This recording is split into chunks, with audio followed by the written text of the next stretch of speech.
Dia tak ada, tapi tak apalah, nanti kita akan set dia punya size sebab because everything is still online lagi. So bila online tu kita tak kita masih flexible in terms of the paper size tu. Tapi tak apa, kita akan set nanti. Okay, the standard for all groups lah, senang sikit. Okay, cuma ni dah settle 8 ni. Whatever you submitted, ni dalam kategori yang 8 markah tu. So kita akan mark and letak your marks tu nanti dalam tu. Okay, so you have a remaining 32 marks lagi. Okay, out of 40 ni. Okay, so ni akan berlaku dalam bentuk presentation kat lah. So kita tengok macam mana dia punya progress tu. Okay, presentation tu rasa after, kalau ikutkan, bukan after raya, before raya. Masa puasa, April 25th kan. You have another 2 weeks ya. Okay, around 2 weeks. Okay, for this project. Okay, so you need to be very kena proaktif lah ni. Okay, so hari tu pun saya dah bagi this brief ni. So nanti saya akan tunjuk what is the main assessment for this project. Okay, basically you will look at the elements of the image velocity. Ingat tak elements? Apa dia element? Berapa elemen yang ada dalam image velocity ni? Berapa elemen? 5. 5 okay. Okay, 5. Kita akan tengok tu dan juga tengok the other aspect of it. Okay, dalam 5 tu. Okay, tu paling banyak lah. 12 marks. And then we will look at the relationship. Ni pun penting. Okay, relationship ni means that the conclusion of the whole imageability punya study lah. Okay, so yang ni kita akan ambil site dekat KL. And cuma dia masih dalam dalam keadaan dia masih virtual lah, virtual punya project.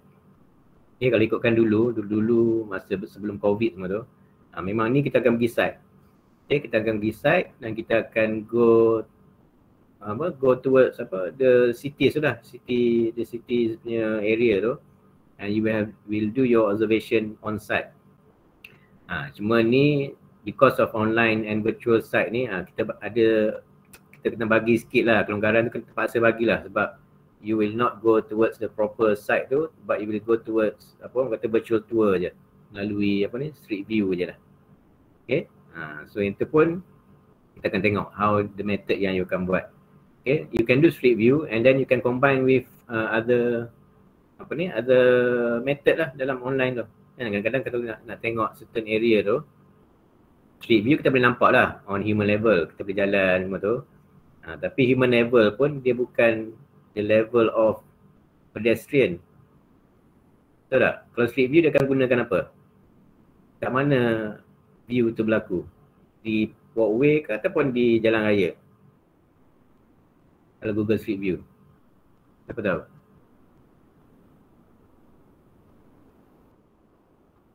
Jalan raya kan, kalau ikutkan. So tu pun is another another challenge lah, because kita bukan berjalan, dia seolah kita berjalan jalan kaki tu atas jalan raya. Sebab camera of Street View, Google Street View tu kan, dia ada punya kereta dia kan. Kereta dia sebab dalam kereta. So kereta tu lah yang akan go towards the streets tu. Semua streets ni memang dia berlaku pada jalan raya lah. Dia bukan kat walkway tu. Tu pun ada benda-benda yang terpaksa kita kena proaktif sikit lah. That's why street view tu is one method. That's why I don't say street view dalam dia punya brief ni. Kalau ikutkan dalam description ni, dia lebih kepada dia kata analysis of urban space based on public mental map and trained observers map. Ni yang kita akan buat, ni saya akan explain lah.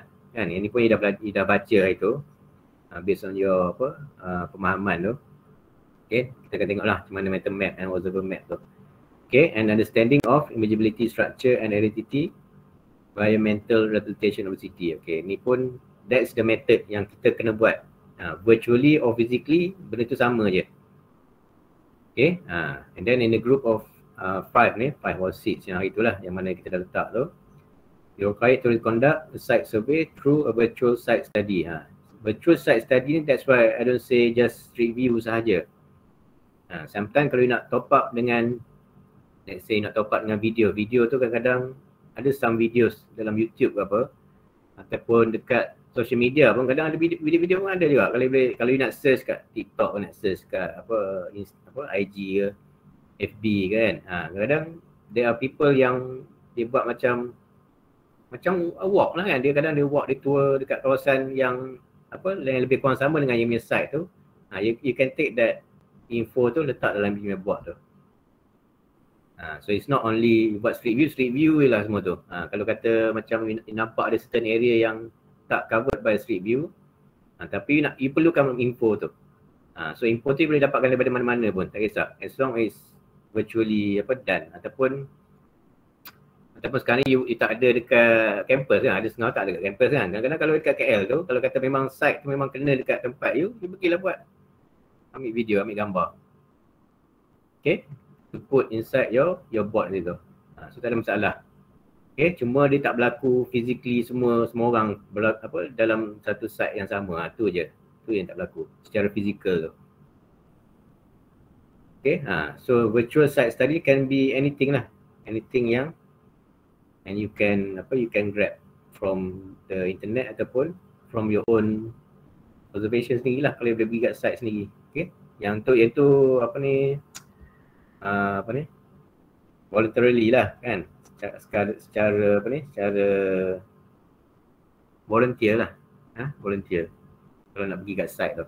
Kalau siapa-siapa yang ada kat KL. Saya ada kan, ramai you all ni ada kat KL ni. Betul tak? Ada tak? Ada tak yang ada kat rumah kat area KL? Yang tak ada kat kampus sekarang?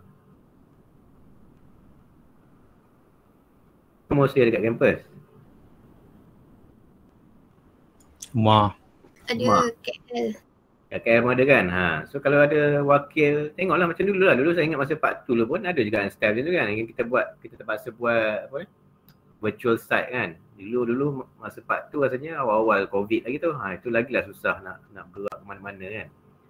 So sekarang ni dah quite free lah kan. Kita dah endemic kan. Endemic ni quite free sikit. So katakan you nak buat your own site study, nak pergi kat site dekat KL tu, pergilah. Okay, cuma dia tak compulsory untuk for the first project ni. Okay, tapi kalau rasa benda tu you boleh buat, you buat. Dengan tanggungan sendirilah. Tu kita tak cover lah. Tapi pandai-pandai lah. Itu pandai-pandai. You pandai macam mana. You want good marks, you want good infos for your board. So you can go to the site nanti. Kita akan bagi site tu nanti. Okay, hujung-hujung ni nanti saya akan tunjuk kat mana dia punya coverage tu.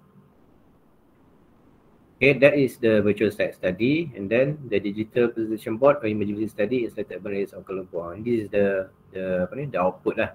Okay, the output of this project. Okay, linear outcome ni boleh baca. Okay, enable ni lah. Okay, we want you to understand the image of the city lah. Tu je. What is the meaning of imageability? Okay, when we go towards nanti final project pun, you boleh sebut lagi the concept ataupun the elements of imageability dalam dia punya final project. Walaupun kita tak buat dah imageability ni. Okay, itulah dia punya linear outcome je. Okay, we want you to understand the basics of the interaction between the image of this, the imageability elements lah. Okay, apa dia masukkan imageability, apa masukkan image of the city, and then apa yang Lynch dah sebut dalam buku dia. Okay, benda-benda tu kita baru dapat dulu, kita baru hadam dulu. Lepas tu baru kita interpret dalam kita punya site nanti. Okay, ni boleh baca lah. Ini pun bergantung pada bergantung pada apa yang the progress lah nanti. Okay, kita akan always update lah macam mana requirement dia. Okay, for submission. Okay, again saya cakap dia punya ni adalah 25th of April lah. That's why it's not very far. 2 more weeks. Okay, 2 weeks to settle this project 1. Okay. Okay, for the brief ada apa nak tanya? Apa yang tak berapa clear?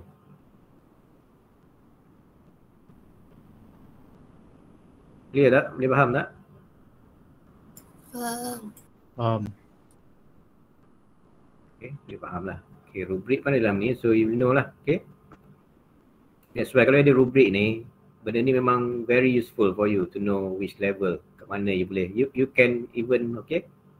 You tahu kan masuk rubrik ni kan? Masuk rubrik ni. Dia sebut rubrik, tahu tak rubrik tu maksud dia apa? Pernah tengok tak rubrik ni dalam studio, dalam kelas ke? Pernah tak? So you faham kan? Rubrik ni is how we assess you lah sebenarnya. Dengan rubrik ni sebenarnya, kalau you given this rubrik, you sebenarnya dah boleh mark dah you punya own kerja tu. Okay, you can start doing your own marking sebenarnya. You dah tahu dah kat mana yang lacking, kat mana yang kuat kan, which is your strength, kat mana you punya weakness dalam you punya board tu. So sebenarnya kalau kami mark pun it's based on this juga. Okay, so make use apa yang kita berikan dalam Google Classroom ni. Okay, kita kalau ada rubrik tu, kita tahu dah kat mana is being assessed. Okay, kat mana yang paling besar markah dia. Okay, kat situ lah yang betul-betul kena fokus sikit. Okay, so brief is done. Okay, site tu tunjuk sekarang, kejap lagi lah tunjuk site. Apa tunjuk sekarang? Sekarang pun boleh kot. Dalam apa dah apa ni? Dah brief pasal projek ni. Okay, site tu dekat KL. Okay, ni pun saya akan post lah nanti dalam Google Classroom. Okay, site.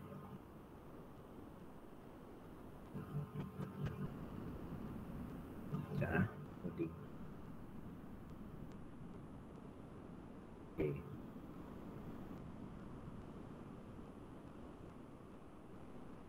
Okay, this will be your site. Okay, kalau kita tengok dalam Google Map ni, okay, you ambil, sekejap saya try tunjuk dalam Chrome ni.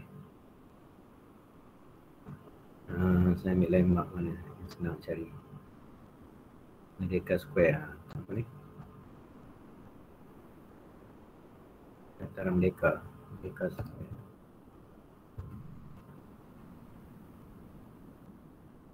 Okay, kalau nak search dalam Google you search ni juga, sama juga dia punya method tu yang saya buat ni dalam Google. Okay, you will get this area ni. Nampak tak dia punya apa ni? Dia punya significant form tu, nampak kan? Form tu yang macam Y ni, Y shape river ni. So this will be the coverage of your site ni. Ini.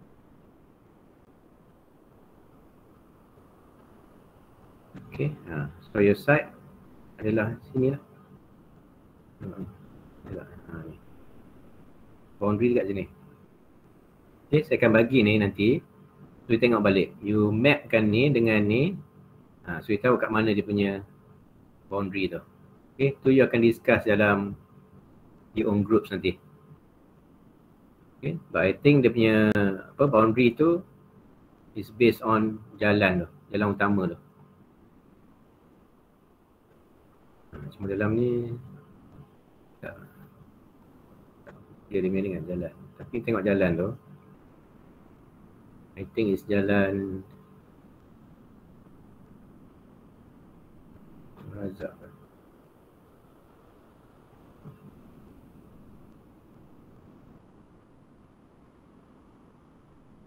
Kata jalan tu Razak saja.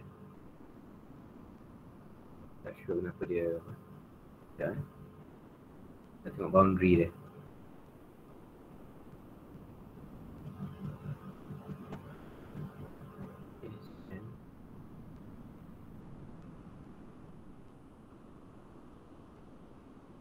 Tahu tak? Cuba tengok kat mana boundary. Dia boleh identify tak boundary kat mana kalau based on ni. Okay, so you kena map lah, you kena buat mapping. Tahu tak mapping? Mapping ni macam you overlay lah. You overlay one map towards another map. So you overlay lah. Nanti pun kita akan buat overlaying juga untuk apa ni, imageability ni. Okay, you akan overlay all the 5 element tu in one plan nanti. So ni pun you dah start buat the technique of overlaying.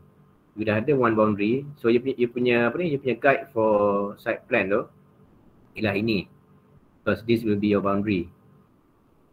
So you have to identify boundary ni di mana. Sebab dia akan gunakan jalan lebih kurang. Okay, jalan utama tu. So you set kan, dia tak apa.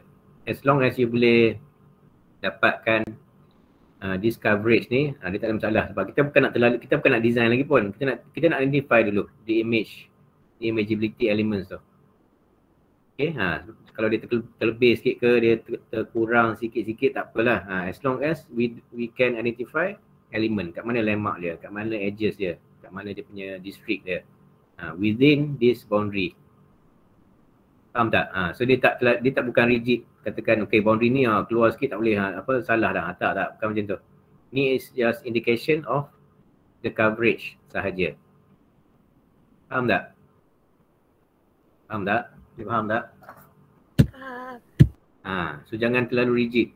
Sebab kadang-kadang boundary ni pun kita tak perlukan you letak this line pun. Kadang-kadang you can do colouring. You boleh buat colour kan. Colour maknanya the coverage for your site you dah colour dah siap-siap. So yang putih tu maknanya kita tak cover. That will be your site context.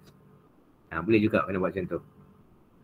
Okay, jangan terlalu nak fikir line ni kena sebiji macam ni lah dekat situ, apa ni kena lekat situ. Tak semestinya. Okay, just the coverage of your area. So in this coverage ni, you have to identify apa elemen yang ada dalam yang you belajar dalam imageability ni. Imageability tu. So maknanya you need to identify lah the image lah, the image of the site ni. Apa benda yang ada dalam site yang kosong macam ni. Bukan site yang kosong, I mean site yang dah kita dah letak boundary ni. So this will be your task for the first project ni. So betul-betul you kena study loh, betul-betul site ni, apa-apa pun bincang dalam group tu. And then bincang, kalau tak nak bincang dalam group, satu group like say kalau A dengan B, C semua tu, kalau you nak buat A sampai F punya perbincangan untuk dapatkan base plan yang yang standard tu, you boleh buat juga. Ni pun saya cakap dari dulu lagi kan. Kalau you have satu site yang sama, kenapa nak kena katakan group A dia buat dia sendiri. Kadang-kadang lagi teruk, bukan lagi teruk tapi lagi menyusahkan. You ada group A 1, 2, 3 kan. 1, 2, 3 nak buat plan masing-masing. Kenapa nak fikir macam tu kan? Sometimes you can work smart. Try to bincang lah. Kalau kata you boleh bincang A sampai F tu, boleh tak kata okay, bahagi-bahagikan, okay kita buat macam ni, kita buat satu je base map, base plan tu. Yang mana semua boleh pakai dalam AutoCAD. Ya, you share benda tu, dan tak apalah. Bukannya tak rugi pun kan, tak rugi pun benda tu. Kadang-kadang kalau dah dapat base plan ni pun daripada mana-mana pun share je kat semua. So semua boleh utilize kan. Tak ada masalah pun, tak perlu letak nama pun, tak perlu nak letak copyright pun kat situ. Kan ni ada orang kadang-kadang nak copyright lah, nak letak ni ni done by siapa. Tak perlulah nak letak watermark lah, tak payahlah. Kita ikhlas je kan. Dia boleh buat base plan ni ramai-ramai and then share je among your group. Okay, better sebab kita tak ada masa dah. But that's why the timing tu memang nak tengok juga cara you dapatkan ataupun cara you work in groups tu.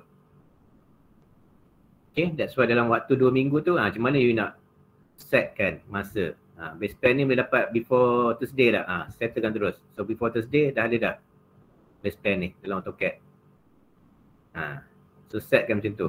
Because minggu ni sepatutnya you dah Khamis ni bila kita create tu you dah patutnya dah ada base plan tu. Okay, base plan dan ada some draft on the elements tu. You dah boleh check dah kat mana area-area tu. Okay, baik guna. You ada masa sangat singkat je. Okay, this week dengan next week patut nak presentation dah. So takkan nak tunggu next Monday baru nak buat base plan tu kan. So kena fikir, work smart macam mana in your group tu. You ada ketua kan. So ketua tu mainkan peranan. Okay, macam nak gerakkan. So jangan terlalu work in silo lah kan. Maksud dia tak silo kan. Letak you nak terlalu bekerja dalam keadaan yang sendirian berhad sangat kan.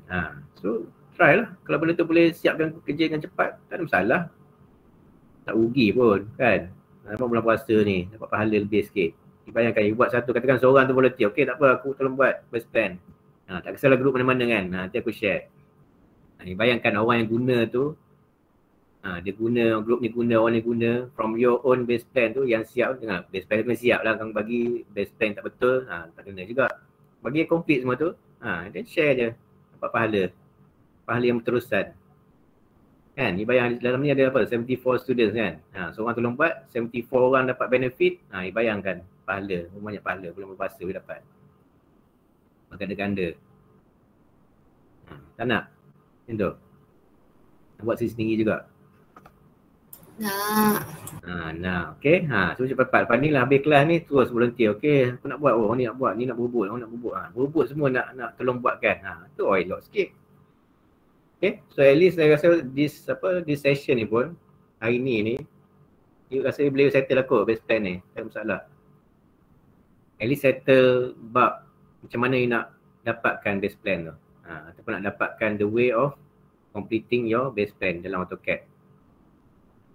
Okay, tak apalah, saya tak nak ajar benda tu, saya nak bagi cadangan je, tapi itu you boleh fikir sendiri. Okay, work smart dalam keadaan kita ada duration yang sangat limited. Okay, this is slide. Saya akan bagilah nanti saya share dalam ni classroom. Okay, sekejap. Nanti saya share terus tak apa ni. Saya share terus dalam ni. Saya buat live dalam ni.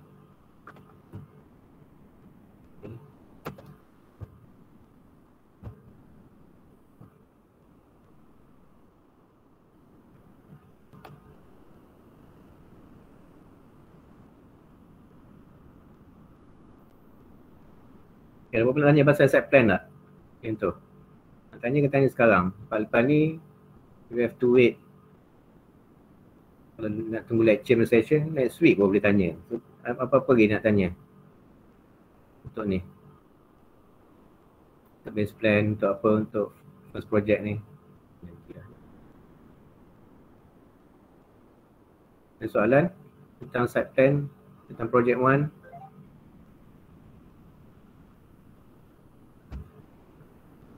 Banyaknya. Okey.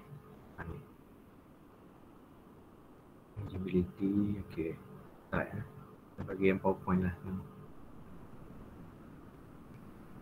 Okey, boleh faham tak? Apa yang kena buat ni? Very briefly. Faham ke faham?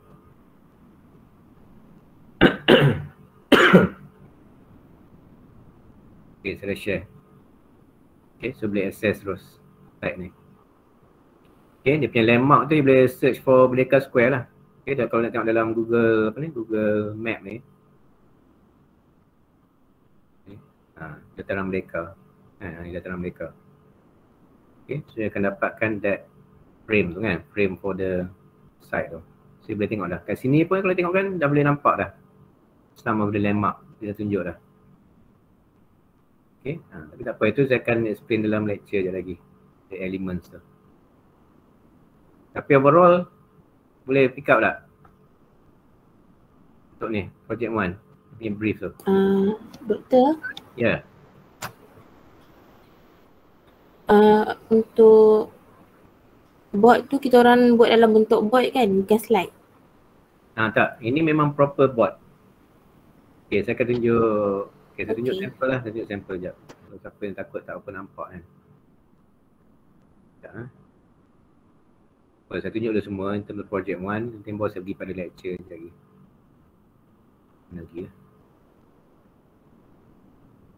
Okay, pun dalam classroom ni, saya dah share dah. I think ada share ni Imageability Study Samples. Okay. So dalam ni, you boleh tengok, sambil-sambil ni pun boleh tengok dah. Okay, how do you translate that into your board. Ni one example of district punya board. Okay, ni dulu ini pun kami belum decide apa-apa lagi lah. Kita belum decide on the method of presentation. Tapi kalau ikut dulu, yang ni kita buat dalam butter paper je. Kita minta project 1 tu dihasilkan dalam butter paper manually, tanpa computerized version, computerized tools. Ada juga macam tu. Okay, tapi yang ni you standby lah. Kalau kata nanti kita decide you will do everything in butter paper, so you kena ada dalam butter paper, kena buat dalam butter paper. Dia tak ada masalah. Kalau you dah buat komputer, nak kena buat butter paper tak ada masalah, senang je. Okay, dia tak ada masalah. Tapi apa-apa pun, macam saya kata sebelum ni, you kena ada apa? For every project, You kena ada your own apa? You kena ada apa? You kena start apa? You have a butter paper punya apa? For every design process. Ingat kan saya suruh bawa apa? Saya suruh kena adakan apa? Untuk tunjukkan dia punya design apa? Untuk dia punya progress. Sorry. Sketch, betul-betul. Dia kena ada sketchpad kan? Butter paper, betul tak? For every project. Walaupun dalam group, dia tak semestinya dalam group ni kena buat satu, tak semestinya. Kalau kata you nak buat individual, you nak buat everyone nak ada dia punya own design process dalam tu, okay, boleh buat. As long as benda tu kena ada. Jangan tak ada. Itu penting. That's why, even sebab tu lah bila kami buat dulu, ni sebab kita kat site lah. Kalau dulu kita buat kat site, memang apa yang dia buat dalam butter paper tu yang very roughly, very sketchy kan. Benda tu je yang kita minta dia improve balik dalam bentuk final board. Tapi ni is not a very good example lah. Tapi tak nak just tunjuk lah. Benda ni memang dia buat on site, dia terus draw kat situ. Tapi yang penting, base plan ni. Mana dia punya? Sorry ya. Ni. Mouse. Okay, base plan ni yang akan standard for every every sheet of paper tu lah. So ada satu ni, yang ni dia akan berulang. So benda ni dia akan bawa banyak lah, banyak copies. So kat situ dia akan conteng dulu, buat sini dulu, dia buat very roughly kat mana letak, kat mana nak identify the building. Okay, dan kita minta dia improve itu je. For every group tu, just improve apa dia buat kat butter paper tu. Tak boleh buat dalam board. Itu pun ada juga method yang macam tu. So it depends kan, kadang-kadang macam mana dia requirement tu. Okay, kalau kata this time kita nak buat computerized, kita buat computerized lah.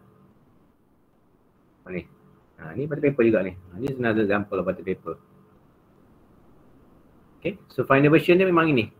Bukan another sheet of board yang kena buat dalam cartridge ke apa, tak ada.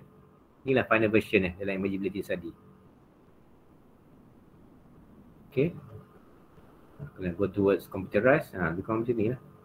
Ni kita ambil content je lah. Content dalam board tu lah, bukan the board itself. This is another one. Path kan. Butter paper. Manual, fully manual. Okay, termasuklah ni. Dia punya base plan ni, manually. Trace balik. Tak ada masalah, siap je. Tak ada rasa susah, tak ada rasa tak kena. Site lagi besar ni, ikut kat mana ni? KL juga ni, KL.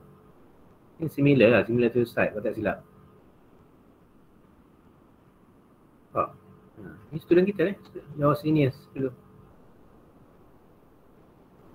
Dia mungkin nampak, yelah because it's a sketch kan, kadang kita tak minta di colour pun, tapi tak apalah, sometimes the info tu sampai kan, and you colour certain element je, certain symbol je, okay je. So the quality is in terms of the black and white sketches tu, not on the colouring tu. Tak ada masalah. Okay, as long message tu sampai, the point of your study tu sampai. Ni pun sama, rasa semua ni contoh dalam butter paper tu juga. Ni boleh tengok dalam classroom tu.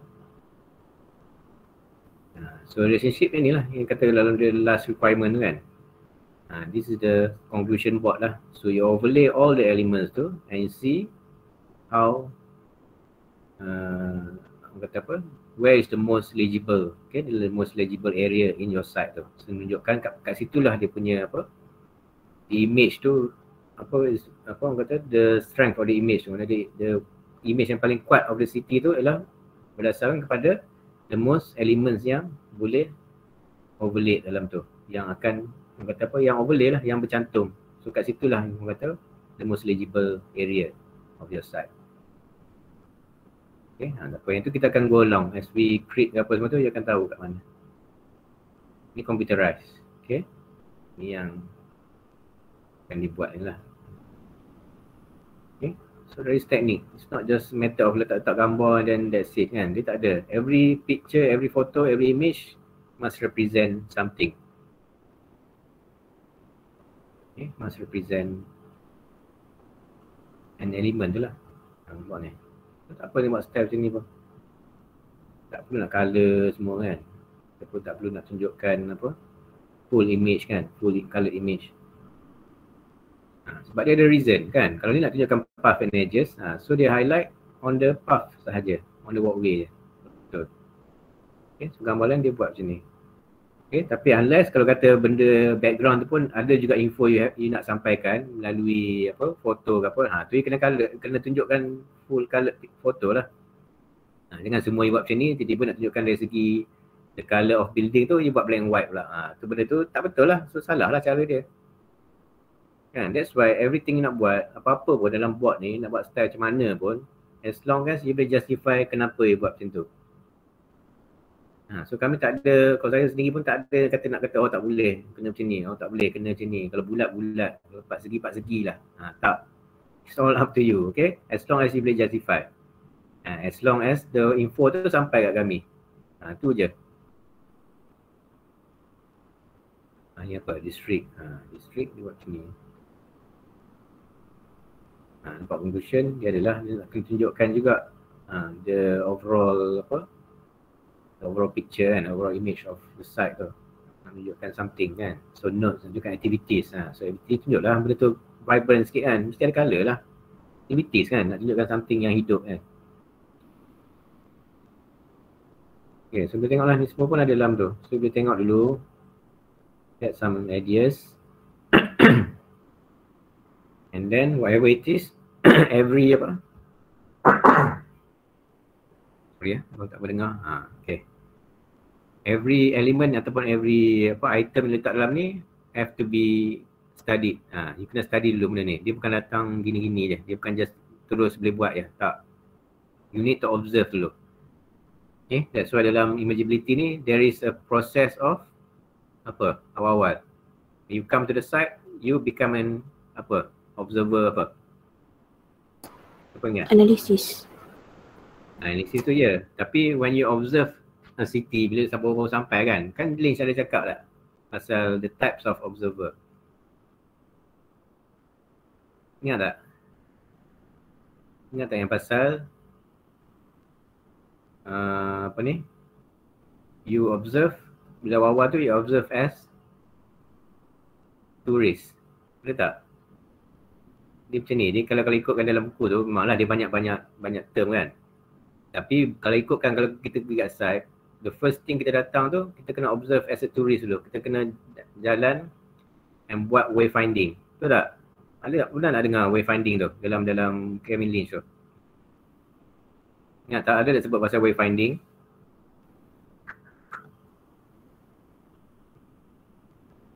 Macam mana ni? Tak faham ni, susah nak start ni.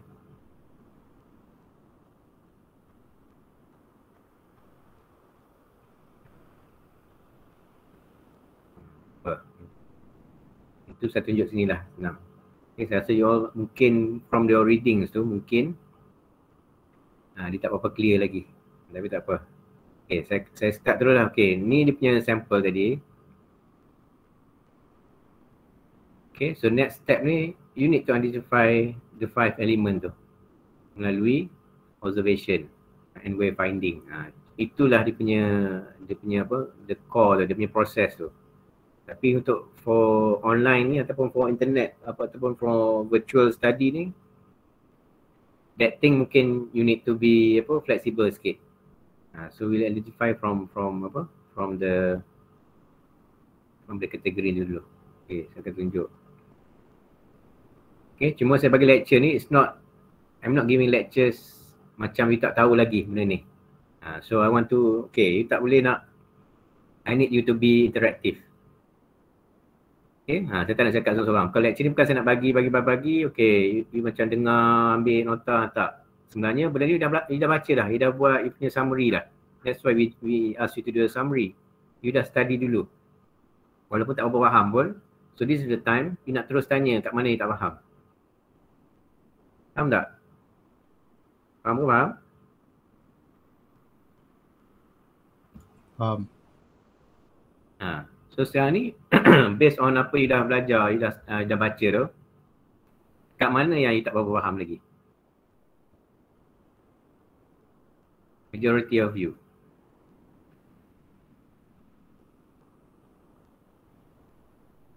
Kau dah betul-betul faham sebenarnya. So kalau dah betul faham, saya tak boleh bagi, tak perlu ni dah pun.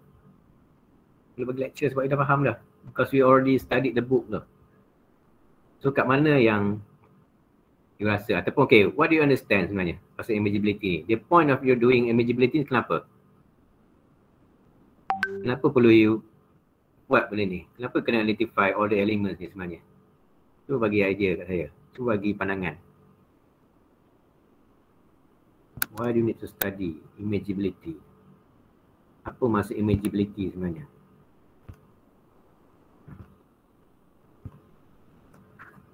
Apa boleh? Jadi kalau you all lagi boleh sebab kita kena dalam studio, itulah susah. Kita dalam studio ni tak boleh nak interaktif sangat sebab virtual. Tapi I need you to have this kind of discussion ni level. You kena bercakap. You just bagi tahu apa benda. Okay, kalau benda ni tak apa clear, okay. Because when someone daripada from student sendiri kan, daripada you all kan, you bercakap dan orang lain pula bercakap, orang lain pula bagi pandangan. You lagi senang nak pick up daripada saya bagi just a straightforward lecture, one way lecture ni.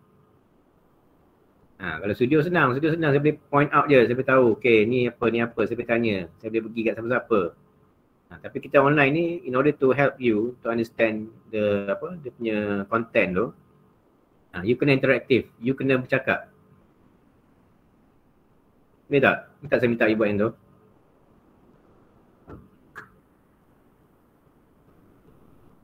Boleh tak boleh? Kalau tak boleh, saya tak nak proceed lah. Saya tak nak proceed keadaan.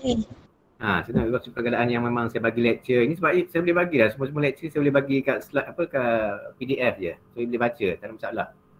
Tapi now it's important that you dah ada kefahaman sikit dulu, the basic understanding dulu. Okay, kalau based on your understanding, kenapa you kena buat? What is the purpose of imageability ni? Kenapa perlu we study on the image of the city ataupun imageability? Kau boleh bagi pandangan. Just simple words je. Apa dia? Ada variety type of visual. Variety type of visual. Apa maksud visual? Visual tu apa? Visual tu pandangan. Yelah, visual pandangan lah kalau ikutkan. Tapi kenapa? Kenapa perlu kita, okay, kita ada berapa cities kat Malaysia ni? Banyak ke sikit? Banyak. So how do you identify a city tu different from another city? Katakan, okay, you berada kat Georgetown, seorang berada dekat Melaka, seorang berada dekat Alor, seorang berada kat KL. Okay, how do you identify setiap city tu adalah KL, itu adalah Georgetown, itu adalah Melaka contoh dia. Apa yang you akan landmark dia. Landmark. Paling utama landmark. Itu tanpa you belajar imageability pun, itu you akan sebut kan? Betul tak? Betul. Kalau kita nak describe kat member you ke siapa-siapa yang tak pernah sampai kan, tak pernah sampai kat KL, tak pernah sampai, dia tak pernah datang lah, Melaka tak pernah kan. So macam mana nak describe kat dia? Okay, aku kena kat sini, cuba cari Melaka kat mana. So how do you describe those words tu kat orang tu yang tak pernah datang Melaka tu, in a way of di mana dia datang tu dia boleh kenal lah dengan you punya description tu. Satu cakap betul lah, landmark. Okay, lagi? Apa lagi? Persekitaran. Sekarang tu maksud dia apa? Dari segi apa? Visual ke? Dari segi fizikal ke? Aktiviti ke apa? Apa maksud persekitaran? Sekarang tu environment lah, surrounding kan. Apa dia yang you nak cerita kat orang tu, oh kat sini ada ni. Dan dia tak sama kat tempat lain.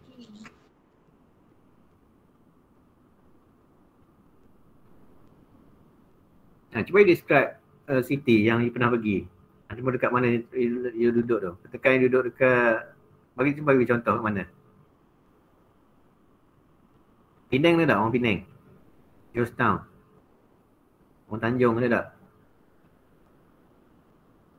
Siapa daripada Penang? Dan jawab. Dan so jawab soalan semua tak mengaku je orang Penang lah. Kan aku check IC nanti kan. Tak ada seorang daripada Penang. Daripada Penang Pulau, Georgetown. Ada tak? Siapa yang pernah pergi? Siapa yang pernah pergi pulau lah, siapa yang pernah pergi Georgetown? Aku nak jawab ni, kalau tak kena soalan kan. Mana? So bagi contoh lain. Kat mana? Kat mana yang a city that you pernah pergi and you can describe ataupun you boleh nampak benda tu very clear. Kalau kata ni contoh dia dekat mana? Melaka lah contoh dia. Okay, you boleh cakap benda tu sangat clear itu dalam Melaka. Tapi kenapa you boleh cakap? Beca. Beca. Lagi? Beca tu apa? Beca tu dia static ke dia bergerak? Dia ada punya own life dia kat beca tu. Beca tu dalam bentuk Gerak. ke aktiviti? Aktiviti. Aktiviti kan. So bila you nampak, okay, bayangkan you dalam tempat tu, bila dalam buku tu kan, dia cakap ada yang awal tu cakap pasal you kena tutup mata tu. Tutup mata, you kena buat mental map, tahu tak mental map? Mental map tu sebenarnya you boleh draw on paper, on a piece of paper yang kosong. You boleh buat you punya own map. Ataupun you boleh own plan ataupun map lah, map kan, map macam tu. Di mana you boleh tunjukkan ni dekat sini. Kat sini ada landmark, kat sini ada notes dia, kat sini ada path dia, kat sini ada edges dia. Tanpa you draw apa-apa pun, tanpa you copy kat mana-mana pun.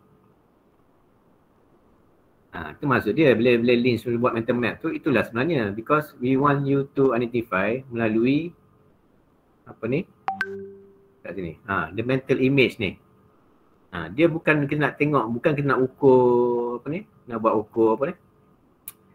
That's why bila kita nak check bangunan kan, kita bukan nak kira berapa banyak bangunan yang ada, nak kira berapa banyak apa ni, kedai makan yang ada. Kita bukan nak kira, kita nak dapatkan secara visual, secara mental map, secara mental image dalam kepala tu. Apa yang you boleh bayangkan, apa yang boleh nampak bila melalui certain bandar tu. Kalau dia very strong, itu boleh nampak dah. Macam cakap tadi kan, Melaka, Beca. Very strong. Beca tu mungkin tak ada kat Ipoh, contoh dia. Mungkin lah kan, tak tahulah. Rasa tak ada kot kat Ipoh. So bila orang cakap Beca je, okay, Beca colour apa? Beca macam mana, you kena describe. Bunyi dia macam mana, orang dia macam mana, dia pakai macam mana, colour apa. Kan? As long as you boleh dapatkan those images tu yang memang unique to that place sahaja. Dia takkan sama kat tempat lain. So you can start.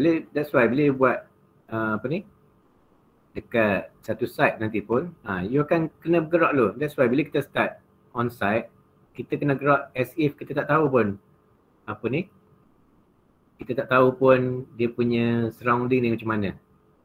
Contoh kalau kata saya bagi site kat KL kan, okay, kita akan drop you kat satu site. From there, kita akan bagi masa lah satu hari tu, you kena walk around dulu kat site. Kenali site tu melalui mental image. Kalau ikutkan dulu memang kita macam kan kata haramkan, tapi kita tak benarkan langsung gunakan Waze ataupun Google Map bila you bergerak dalam town tu.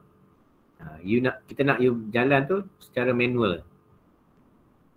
Okay, in order to get that effect of wayfinding. Tak wayfinding, itulah maksud wayfinding. You kena gerak tu tanpa sebarang map sebenarnya. It's all based on apa you nampak. You walk through kat mana, you lalu lorong ni mana. Bila nampak lalu kat lorong ni, apa benda yang ada yang significant kat situ. Okay, maknanya from one point to another point, you takkan sesat. Kat mana kita drop you kat situ, okay, you berjalan, you draw on, you do your own observation on map tu kita bagi. So you tanda kat mana you berada, and then you boleh patah balik dekat the same spot yang kita drop you from the beginning tanpa sesat. That will show that you dah boleh kata apa, do your own wayfinding tanpa menggunakan any navigation punya tools. So cara yang nak buat tu macam tu lah, you identify dengan apa. Okay, kat sini lebih lalu, sebenarnya aku dah lalu kat sini tempat tu lah yang ada apa, beca tadi tu. Okay, lalu jalan sikit. Tiba ada apa, ada mungkin aktiviti basking apa kan, basker kat situ. Okay, kat situ ada bucket, basker. Okay, jalan lagi, jalan. Dia pusing balik. You boleh pusing balik tu, you boleh identify balik kat mana you dah lalu tu. So elemen apa yang you nampak tu, yang itulah you describe dalam you punya wayfinding tu, dalam you punya mental image tu, mental map tu. Tu akan menyebabkan you dah tak berapa sesat dah. You boleh navigate the town tu secara as an observer. Tapi as observer tu pada first day kita akan cakap dia adalah sebagai turis sebab dia tak tahu apa lagi. Dia turis ni sebenarnya bila sama-sama satu tempat tu, sebenarnya you dah pernah pergi tak tempat tu kebiasaannya kalau you adalah turis? Belum. Kan? Kalau tak gunalah point dia you pergi pergi travel kan. You pergi travel tapi tempat dia dah tahu dah. Klik mata dah boleh tahu dah tempat ni kat mana. So you bila dah macam tu, you consider sebagai turis ke sebagai local? Local. Kan? Local. Kalau you dah tahu setiap tempat tu tanpa you nak perlu sebut pun, you dah bukan tidak sebagai turis. You adalah local. Itulah maksud dia. So bila the second day, you akan pergi the same site, the same navigation, tapi you akan gerak as a trained observer, sebagai someone yang dah biasa ke tempat tu. So you bila you jalan the second time tu, you dah consider as a local observer ataupun kita trained observer. So makin lama bila you dah belajar benda tu, lama-lama you dah tahu dah how to navigate the town tu, and you know the city tu apa dia punya kelebihan dia based on elements yang you jumpa. So that's why Lynch tu dia gunakan tu lah. So dia secara umumnya itulah cara dia nak bagi in a systematic way lah. That's why dia introduce the 5 element tu. 5 elemen landmark, notes edges semua tu dan path kan. In order to get people ataupun observer to recognize the town lah, tu je. In order for the town to be more legible. Tak legible, apa maksud legible? Legibility. Right, ni dah buat dah, apa maksud legible?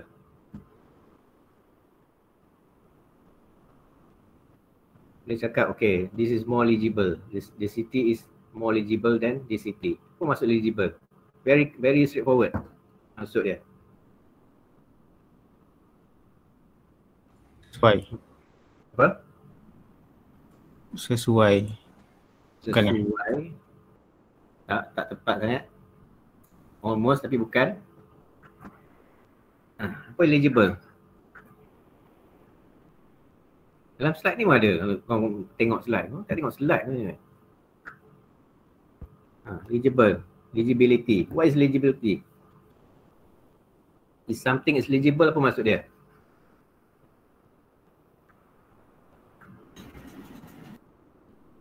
Boleh dibaca? Betul. Okay. Tapi lagi straightforward, apa dia? Dia sangat straightforward. Satu word je. Pasti.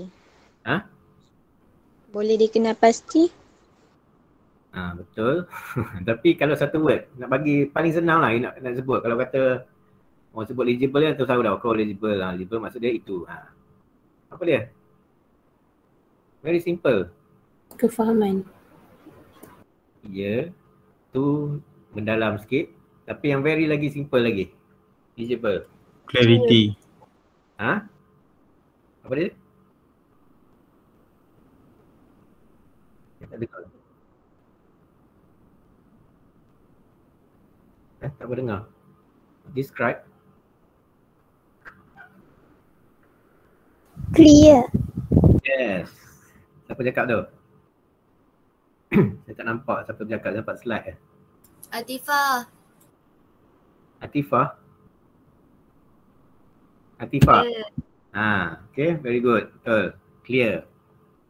Okay, when you talk about legible or legibility, kita nak tahu setakat mana the image tu clear ke tak. Clear ke tak clear image tu. Because not all cities are legible in terms of dia punya imageability dia. Betul tak? You rasa dekat town, dekat bandar-bandar kat Malaysia ni ada tak bandar yang memang kadang-kadang you pergi lalu tu, you tak sedar pun you lalu kat bandar tu. You dah hilang dah. Dah pergi tempat lain dah. Pernah tak macam tu? Pergi kat bandar tapi tak ingat apa-apa pasal bandar tu. Dia macam sekadar berlalu saja. Tak ada. Tak ada? Oh bagus kan tak ada. Mana tak banyak berjalan lagi lah tu. Tak banyak pergi bandar-bandar lain lagi tu. Bandar-bandar yang kecil-kecil ke, bandar-bandar yang dekat apa. Bukan bandar besar lah. Selalunya kalau bandar-bandar yang orang kata dia macam apa? Dia sebenarnya kalau bandar yang tak berapa legible ni sebenarnya bandar-bandar baru sebenarnya. Boleh perasan. Bandar yang lama-lama ni memang very strong in terms of character semua ni. Kita akan nampak certain karakter yang tak ada kat tempat lain. Tapi bila kita tengok kat bandar-bandar baru ni, perasan tak kadang-kadang bandar tu lebih kurang sama je dia punya bangunan dia, lebih kurang sama dia punya skin colour dia punya form of building pun sama. Perasan tak?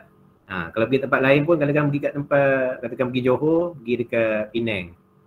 Dia ada certain bandar baru tu, dia rasa macam bandar baru tu macam tu dekat Johor pun sama, bandar-bandar kat Penang pun lebih kurang sama. Pernah tak tengok macam tu? Kalau disebut sebagai bandar baru. Perasan tak? Perasan. Itulah maksudnya. Not all cities are legible. So that's why bila kita buat study ni, that's why kita pilih KL. That's why KL ni nak bagi benda yang sebenarnya benda dah clear dah legible dah. Nak bagi you just faham sahaja. That's why kita pilih site yang paling senang lah, KL lah. Sebab KL tu is very clear. Very legible lah. Clear is legible. In terms of the image tu. Itu je. Okay, siapa yang ada dekat Sri Skandar ni? Bandar Sri Skandar. Legible atau tak legible? Siapa yang duduk kat sini? Kat kampus? Ni semua ada kat kampus lah? Ada tak yang ada kat kampus? Yang dekat hostel? Ada. So what can you comment about Sri Skandar? Is it have a very clear image or not? Yes. Why do you think? Kenapa you kata clear? Can be easily identified and look organized. Contoh, what are the elements yang ada? You rasa macam benda tu very clear yang you can identify, itulah Sri Skandar. UiTM. Masuk tu ada mercu tanda. Gitu. UiTM satu. Lagi? Okay, UiTM tu. Cakap UiTM. UiTM tu sebagai apa kalau elemen dia? Kalau dalam imaginability. Dia kategori apa?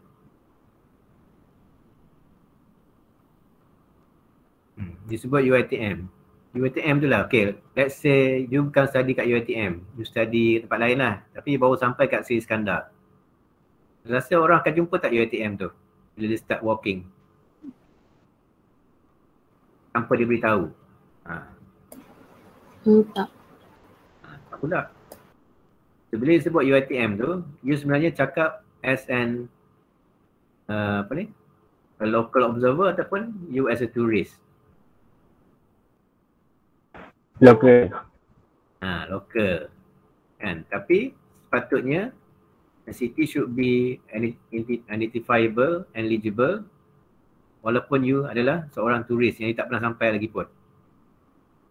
So sebab tu bila you are comment as a local observer, a local person describing your city. Ataupun bandar. Tapi sebenarnya you kena tengok juga first of all daripada konteks orang yang tak pernah sampai tu. As a tourist tu. So apa yang you boleh highlightkan dekat that tourist tu ataupun that person tu. Bila sampai kat Sri Skandar. That's why bila macam tu sebenarnya bila you dah fikir sebagai a local and you trying to highlight benda tu kepada that tourist lah, that person yang baru sampai tu. Kat situ lah baru you kata okay sebenarnya kalau you nak tunjukkan UiTM tu as something lah, tak lah as a landmark ke, as a note for people to know wujudnya UiTM tu. So what you should do sebenarnya nak bagi benda tu nampak very clear. Kita kena fikirkan. Okay? Sebab benda tu dah ada, tapi macam mana nak bagi orang tu memang terus tahu, oh sini ada UiTM, oh sini ada UTP, oh sini ada apa, Labu Sayung kat depan tu. Kan? Labu Sayung tak tahulah you nak apa, you nak apa ni? Macam mana you nak karakter tu ataupun you nak signify labu sayung tu sebenarnya sebagai apa? Nampak tak labu sayung? Siapa yang ada kat sini? Nampak tak ada labu sayung yang bersalam tu kat situ? Nampak. Nampak. So what do you think of it? Is it a good example of character ataupun apa? Apa yang boleh komen? Bagus tak ada benda tu?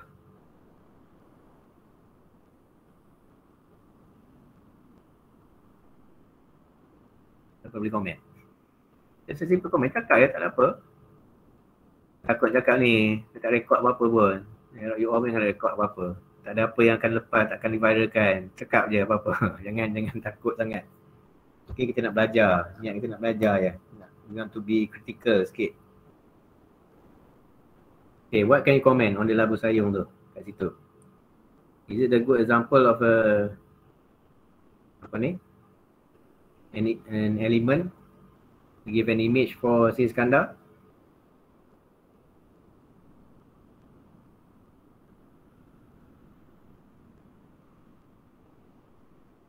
Boleh komen? Yes. Kenapa? Sebab dia traditional punya kan. Traditional punya apa? Labu sayung traditional dari Perak. Bukan Saya pula. Kalau betul, okay, kalau betul lah kata, ya betul. Tapi how do you portray the labu sayung tu dekat situ sebagai nak tunjuk karakter tu, betul ke tak? Dia kata sesuai ke tak? Sesuai tak kita ada one big labu sayung kat situ? Siapa yang kata salah, tak salah. Saya nak bagi you faham benda tu. Okay, benda tu betul. Bila benda tu ada, people will easily recognize tempat tu. Senang nak jumpa. Tapi, is it suitable or not? In terms of design, the colours, the scale. Sesuai ke tak sesuai? Berkomen sikit. Tak. Bagi saya tak. So, what can be improved? Tak tu kenapa? So, what should be improved? Dia tak sebab kalau kita bukan dalam Perak ni, mostly daerah dia ada labu sayung macam nak kata landmark, memang banyak sangat labu sayung kat Perak ni. So nak kata sesuai tak berapa lah sebab banyak kan. Kena ada satu landmark yang macam yang betul-betul refer ke Sri Iskandar tu sendirilah. Okay. So, some of it betul. Sangat betul.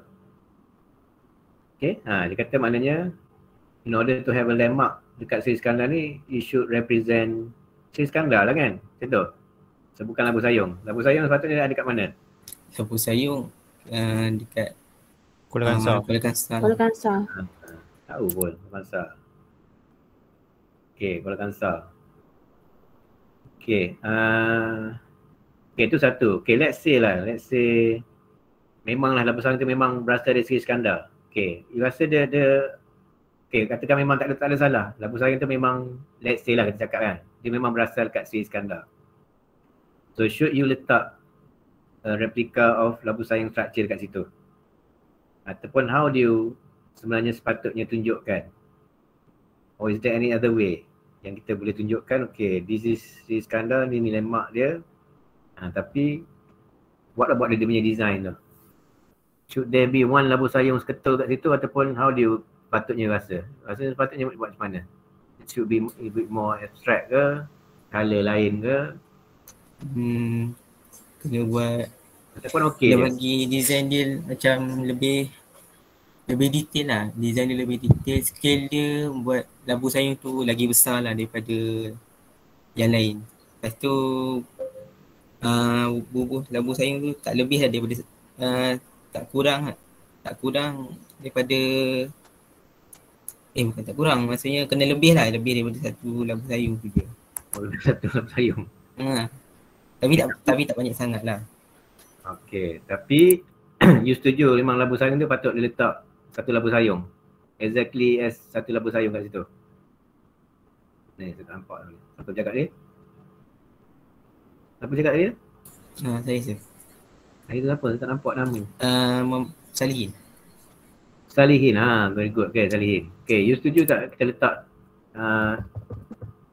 Abu Sayung tu as one object kat situ? Mana saya tunjuk juga ni.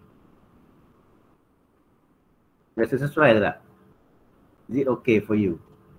In order kita nak create a landmark, kita letak one Labu Sayung kat situ. Ataupun 10 Labu Sayung lah, a few Labu Sayung. But is this exactly a Labu Sayung kat situ?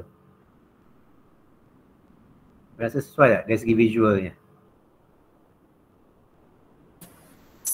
Rasanya sesuai. For you sesuai. So tak apa, kita letak macam tu pun. Okay, yang lain ada tak pandangan? Cari Labu Sayung. Ada pandangan lain? Ni siapa-siapa yang ada kat sini lah yang memang apa ni, yang memang boleh relate lah, yang boleh visualize kan, boleh visualize Labu Sayung dekat Sri Iskandar ni. Mana lagi? Kita street view lah. Okay, tadi siapa cakap ni? Salihin cakap, okay dia setuju. Okay, ada tak yang lain kata dia tak apa setuju? Dia tak setuju ada Labu Sayung kat situ. Kenapa? Maybe it's too direct. Ada tak yang, siapa yang have that opinion? Tak boleh sebab dia. Okay, this is the spot.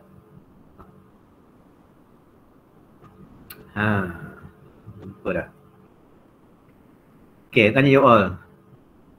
Is this a good example of a landmark? Bagi pandangan. Kenapa? So what is a landmark? What should be? Okay, what is the character of a landmark based on your study, based on your reading? Kena menonjol. Unik. Menonjol lagi? Menonjol tu apa maksud menonjol? Menonjol lah ni. Colour dia kot. Sebab tu gelap sangat. So landmark should have apa? Cuba baca balik. Cuba tengok balik pada you punya notes tu. What is the meaning of landmark? Satu-satunya yang kita boleh kenal pasti tempat tu. Ya betul. Tapi melalui apa? What should be a character of a landmark? Salah satunya. Menarik perhatian kot. Ya, itu betul. Semua itu betul. Itu adalah what should a landmark do. Tapi what should a landmark contains ataupun must have. Apa yang dia kena ada syarat-syarat untuk jadi landmark. Apa dia?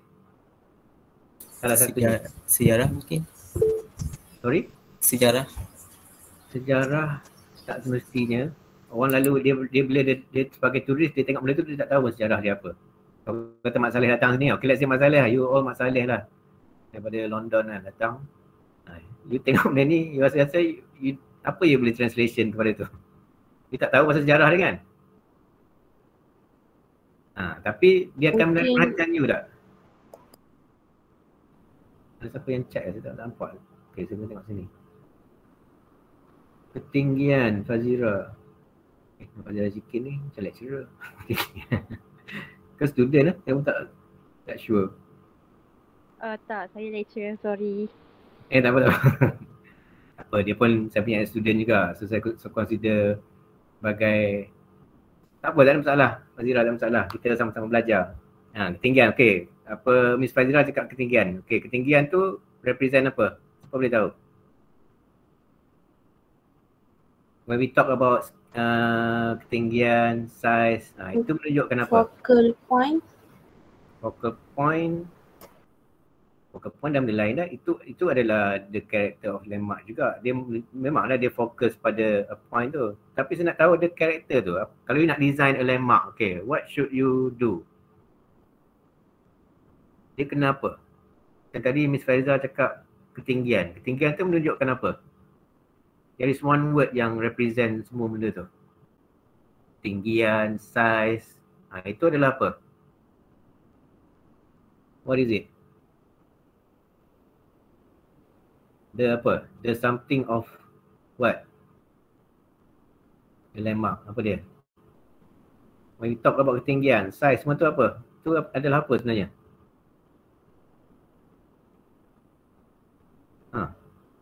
Dia satu word je. Start dengan S. Structure. Bukan. Size. Itu saya cakap, itu adalah merangkumi size. Tapi dia apa? Kita nak cakap benda tu apa nak cakap? Scale. Apa dia? Scale. Scale, ya yeah, betul. Siapa cakap tu? Alwi. Sarifah. Sharifah. Sharifah ke? Ya, betul. Scale. It must have a very large scale. Kan? Dia mesti scale tu jadilah tadi siapa cakap dia terlalu kecil. So kena besar sikit. So we are talking about the scale of the structure, the scale of the landmark. Kita nak cakap kalau landmark tu dia mesti level-level, bukan level KCC lah, tapi walaupun dia tak setinggi tu pun, it must be apa? It should be, dia boleh apa? Daripada jauh. Dia mesti Dia boleh menarik perhatian. Observable. boleh observe, boleh menarik perhatian semua tu. So bila dah scale dia dah besar, so daripada jauh senang nak nampak. Senang. Senang. Okay, let's say labu sayur ni you bayangkan dia dah 10 kali ganda besar. Apa ni? Tapi from afar, is it something yang boleh menarik perhatian ke belum? Belum. Belum. Belum. Dia tak apa? Dia tak cukup apa lagi? Color. Yes, Unik. colour. Warna. Dia mesti have something yang attract. The colours must attract. Okay, it must be vibrant. Okay, colours tu mesti menonjol. Kan? That's why kadang-kadang kalau tengok, even though landmark tu, kadang-kadang kalau tengok mana-mana kan, kita kan selalu sebut landmark ni, benda yang kita selalu sebut kan dengan mudahnya. Kan, tanpa belajar imageability pun dia dah pernah gunakan kataan landmark tu. Sebab kita selalu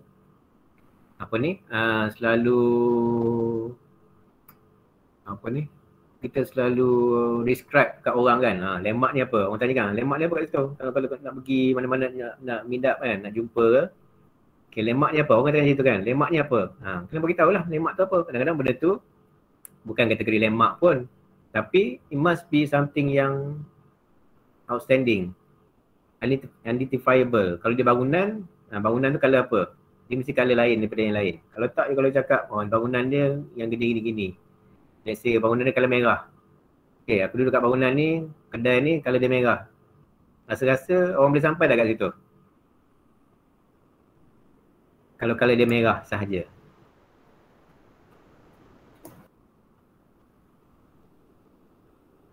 Rasa-rasa boleh sampai tak? Kalau cakap you describe bangunan ni kat sini colour dia merah. Tak. Sebab apa yang tak cukup lagi? Detail dia. And let's say kalau kat kawasan bandar tu semua bangunan colour merah. So maksud dia it's not just the type of colour, tapi the colour must be outstanding daripada colour-colour lain yang dekat bangunan, dekat bandar tu. So if have all the buildings tu colour putih ke apa, tiba-tiba ada satu yang menonjol colour merah. Then okay, you boleh cakap that will be one of the landmark kat situ. Because it attracts and it's very easily identifiable from afar. Daripada jauh pun boleh tengok. Tapi kalau dari jauh tu selalunya kita akan melibatkan scale lah. So back tadi yang siapa yang cakap UiTM apa semua tu, you tengok balik. You say UiTM tu sebenarnya dia kategori apa? In order to help you in your way finding dekat Syed Iskandar ni. Sebab kalau tengok sini kan.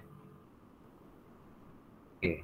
Ni kalau you berjalan ni kan, you rasa you akan boleh tahu tak kat mana UiTM? Tak. Sebab dia tak ada apa? Dia tak ada apa? Baru cakap tadi. Dia tak ada proper. Dia macam mana kalau nak bagi UiTM tu senang nak diingatkan? Apa you akan propose kat situ?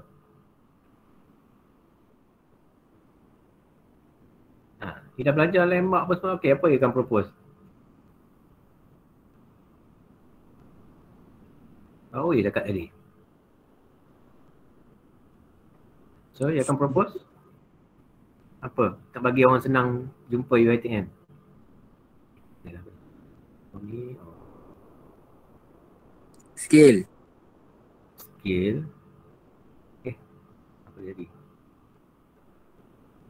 Scale, okay, scale of what? Lemak. Lemak lah. So if you can, if you want to propose something in order for people to identify your item dengan mudahnya, so try to design lemak lah. If possible, if suitable. Saya nak tunjuk dekat universiti lain, tiba-tiba gelap. Kuat sangat. Tak boleh sebab dia raka kan. Tak boleh tunjuk universiti lain, tunjuk universiti. Okay, nak tunjuk. Mana dia hilang nak refresh tak. Okay, because some areas kadang kita boleh terus identify melalui map.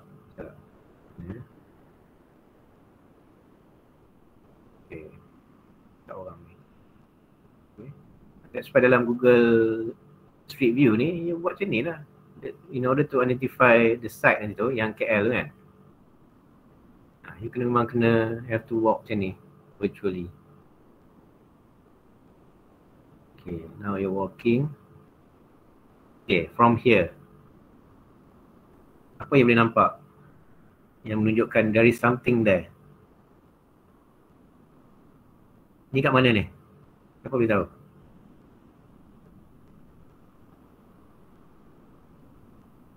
Okay, contoh lah. Kita ni masa waktu fikir. Okay.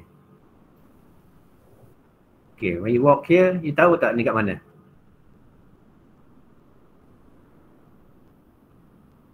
Boleh nampak tak? Tak apa nampak? Nampak. Ni kat mana? UTP. Kenapa dia cakap you tahu tu kat UTP? By just walking here. Sebab dia ada? Ada dia punya tu, macam lemak. So inilah cara dia. For people daripada jauh nak identify UTP without even tahu kat mana UTP ni. Walaupun dia tak sengaja pun nak UTP, tapi from afar tu, that's why, nampak tak? The scale of it. Yelah, bukan nak bagi contoh the best contoh, tapi it's a very basic example. For people, in order to grab people's attention, to get people to know kat mana lokasi dia, so you have to propose something like this lah, lebih kurang. Boleh faham tak? Macam mana? In order for you to identify, especially site yang macam Sri Iskandar ni. Kan, it's not very, legible lah. Itu saya boleh komenkan. Okay? It's not very legible. It's legible in some areas, tapi it's not something yang people can identify very easily. Itulah maksud legibility. Okay, when something is not legible, kita kena try. We as designer, macam mana kita nak create the city to more legible for people, for visitors, for users, for local pun tak apa. Local pun sama. Okay, so benda-benda macam ni lah. So this is not only for imageability punya project ya, tapi kalau you buat di masa primary project pun, you kena fikir juga benda-benda ni. Jangan cakap okay project 1 ni, okay project 1 lah, nanti lepas pada project 2 ni, you buat sequential, you buat mana project, dah hilang lah perkataan tu. Lemak dah hilang, notes dah hilang, path dah hilang, edges dah hilang. Tak boleh, because we are doing urban design. So urban design ni, it starts from project 1 sampailah ke mana project. Semua tu kita akan include sekali dalam you punya design, design element lah, ataupun design approach you tu. Okay, you must include everything yang kita belajar. Okay, itu sudah itu adalah lemak. Ni saya cakap the simplest example lah dalam image, ada 5 element tu. So lemak sepatutnya you dah boleh mahir dah, apa maksud tu. Tapi apa-apa pun you kena read from you punya ni, punya study tu. Okay, ni maksud dia. So bila tengok tu, tengok balik. That's why bila tengok balik, baru senang lagi faham daripada slide tu. Okay, without me explaining pun dah tahu dah. Okay, apa maksud lemak. So dalam ni dia kata ada dua lah, major and minor. Okay, minor ni is something itulah saya kata, bila cakap tadi kan, bila cakap buildings, when buildings become landmark, tu saya kata tanya, you ni sebagai siapa? Sebagai local ke sebagai sebagai turis? So bila you sebut-sebut benda yang you sebut sebagai local tu, you semua tu buat minor landmark lah. Benda yang mungkin local je yang tahu. Tapi it's also something yang identifiable, yang boleh nampak kan, yang boleh senang jumpa. Okay, semua masuk minor. Dia bukan kecil besar, dia lebih pada dari segi kemudah, orang kata apa? Dari segi orang boleh identify benda tu. That's why I say kalau building tu, katakan building ni with colours kan, ataupun nama kedai ni, let's say nama kedai lah, senang kata kedai ni, katakan kedai mamak kan. Kalau certain area tu, bila sebut kedai mamak tu, tu nampak dah. Itulah kedai mamaknya. Itulah dia punya landmark kat situ. Tapi it's not a very something yang semua orang boleh tahu. Dia certain people yang tahu. Kadang-kadang benda tu mungkin dah sampai situ boleh nampak, itulah tempat dia. So that can be considered as a minor landmark. Okay, especially to the local. Tapi yang major ni yang biasalah. Major ni very clear dalam masalah. It's very strongly identifiable. Okay, KLCC ke, tu KL Tower, tu very strong landmark. Okay. Maksud dia. Okay. Dia senang kalau tengok contoh saya tadi lah, bila dapatkan examples tu, baru kita nampak itu sebagai apa. Okay, landmark is very straightforward. Okay, ni saya cakap dari segi overall lah, okay, masuk imaginability tu. Okay, anything apa-apa pun, it's all about, okay, it's all about image, okay. Image, okay. When you talk about imaginability, nama tu pun saya kata, saya buat macam ni kan. Dia punya keyword tu adalah image. Inilah punya point of the study tu. Okay, this is why we learn imaginability in the first project. Kita nak identify images from a city. Macam mana kita nak identify images from a city yang you lalu tu, ataupun you observe. Okay, kalau kita bagi site KL tu, so that will be your first start lah. Macam mana nak start daripada boundary yang you ada tu? How do you start to determine apa yang legible kat situ, apa yang clear, apa yang you rasa you lalu tu you nampak. Benda betul you kena record terus dalam you punya project tu. Okay, so ni contoh-contoh lah, memorable, distinctive, unique, noticeable kan. Benda-benda saya cakap semua sama. Strong visibility, vivid ni clear lah, clear colour yang very very striking kan, senang ingat kan, dia sangat-sangat very senang untuk ingat. That's why city urban cities in Malaysia ni yang paling dominan tu lah Penang, KL, Melaka. JB pun mungkin okey lah, tapi not as clear as yang tadi tu lah. Okay, macam Melaka, Penang tu memang very clear. Sebut Penang je terus nampak dah kepala, tu Penang. Kan, kalau cakap Melaka terus nampak dah view dalam kepala tu apa kalau kat Melaka tu. Apa colour you nampak kalau disebut Melaka? Merah. So samalah, saya pun fikir merah. Kan, saya fikir yang clock tower tu kan. Betul tak? Disebut Melaka. Yes. So that is a very good mental image. So maknanya nak katakan dalam banyak city dalam Malaysia ni, Melaka is one of the most legible city yang kita boleh identify in terms of image. Cuma KL dalam kepala nampak apa? Kalau sebut KL nampak apa? First thing dalam kepala you kalau sebut KL. KLCC. KLCC. So that one of the element, landmark. You nampak landmark Melaka pun you fikir dalam kepala, terus landmark juga that red building tu. Kalau Penang? The bridge. Iskandar. Saya share yang second opinion tu. Saya nampak Iskandar enggak? Saya tak nampak bridge ke apa, tak nampak. Bridge tu dah terlepas dah. Okay, tapi saya tak boleh lah sebab saya sebagai local. That's why boleh local. Saya tak boleh kata, okay, siapa yang cakap bridge tu? Siapa cakap bridge tadi? Saya Zawani. Zawani asal mana? Ipoh. Ipoh, kamu Penang kan? Bukan orang Penang kan? Bukan. So you sebagai turis, you akan terus nampak mental map you of Penang Bridge lah. Sebab itulah you punya first impression.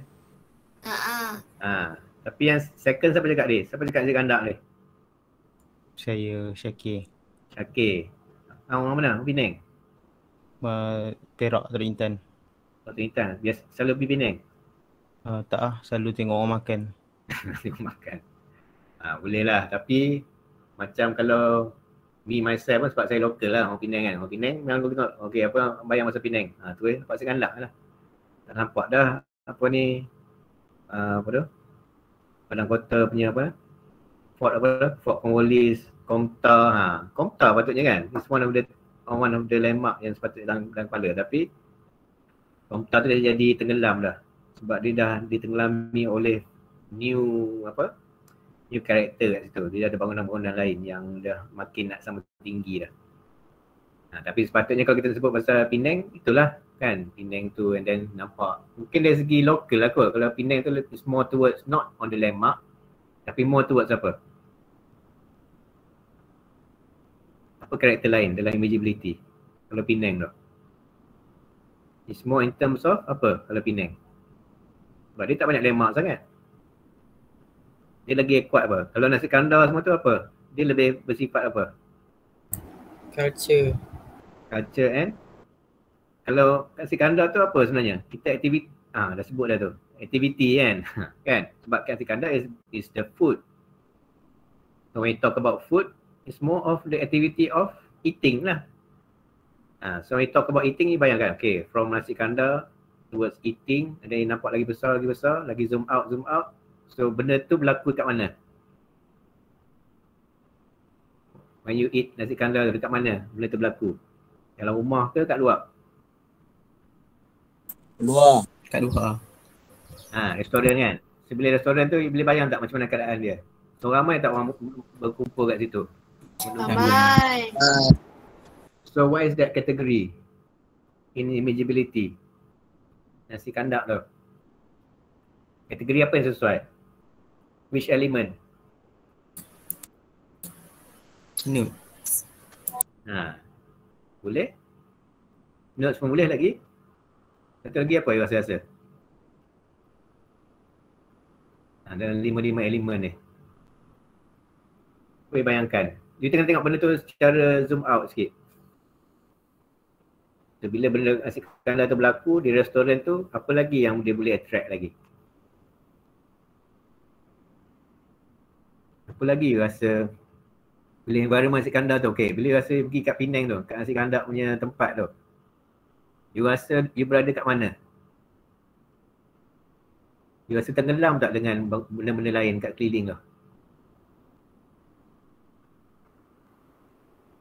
Kenapa tak boleh relate? Sebab bukan tak pernah pergi Penang. Okay, kalau you bayangkan dekat Nasi Kandar lah kat situ. Okay, dekat Penang tu, kat satu area, rasanya ada berapa restoran Nasi Kandar kat situ? 1, 2, rasa lah. Ada berapa? Sikit ke banyak? Banyak. Kalau banyak kita boleh kategorikan sebagai apa? Kalau katakan penuh kat situ ada 10 Nasi Kandar kat situ, restoran. So apa kita boleh kategorikan dalam 5 elemen ni yang agak sesuai agak selain pada notes? Apa? District. Yes. Okay. So you can identify, kalau let's say kat kawasan tu memang you tengok kiri kanan lah. Walaupun dia tak semua kedai tu Nasi Kandar, tapi you lalu sikit ni Nasi Kandar, situ sikit Nasi Kandar. So orang pun menumpuk semua kat situ kat kedai Nasi Kandar tu.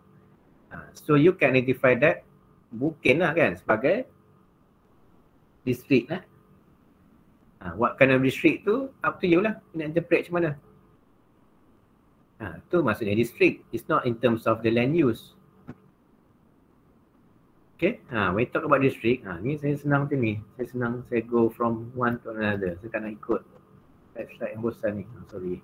Saya bukan tak suka yang terlalu rigid sangat. Okay, that's what we call district. Okay, sekejap. Dalam 90, lebih. Ada lecturer ke dalam ni? Fazira kan? Lagi? Ada, saya ada. Why ada? Terbitah tak ada kan? Dia ada meeting. Kita nak boleh continue lagi ke macam mana? Boleh. Tak apa. Minggu ni mungkin kita akan fokus pada lecture tu dululah. Kan kita bagi clear dulu on visibility ni, and then kita boleh start the project lah lepas ni. So after this, waktu studio tu is for you to develop punya ni, base plan, base map tau. Yes. Okay, okay, saya continue sekejap before 12, saya ada meeting ni pula. Okay, saya continue sekejap, mana ni.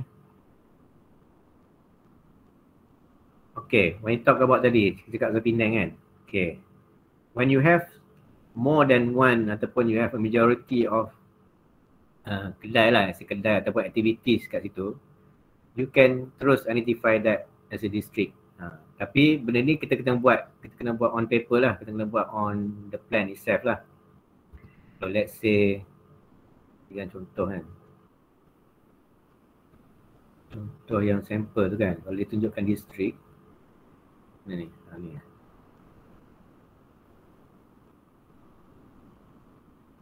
So in order to identify district tu, you kena tengok the majority. Dia tak semestinya you kena kira kedai tu berapa, tak? Macam ni kan, contoh lah.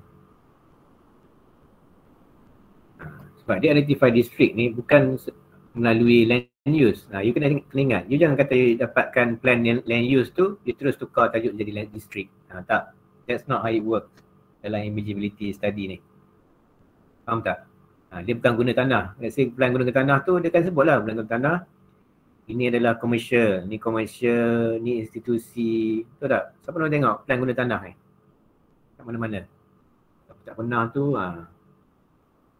silap lah masuk ni, course ni. Siapa pernah tengok plan guna tanah? Pernah tengok tak? Land use plan. Masa part 3 ke, part 2 ke pernah? Pernah. So kategori dia macam tu kan, institusi, apa lagi? Industri, apa lagi contoh?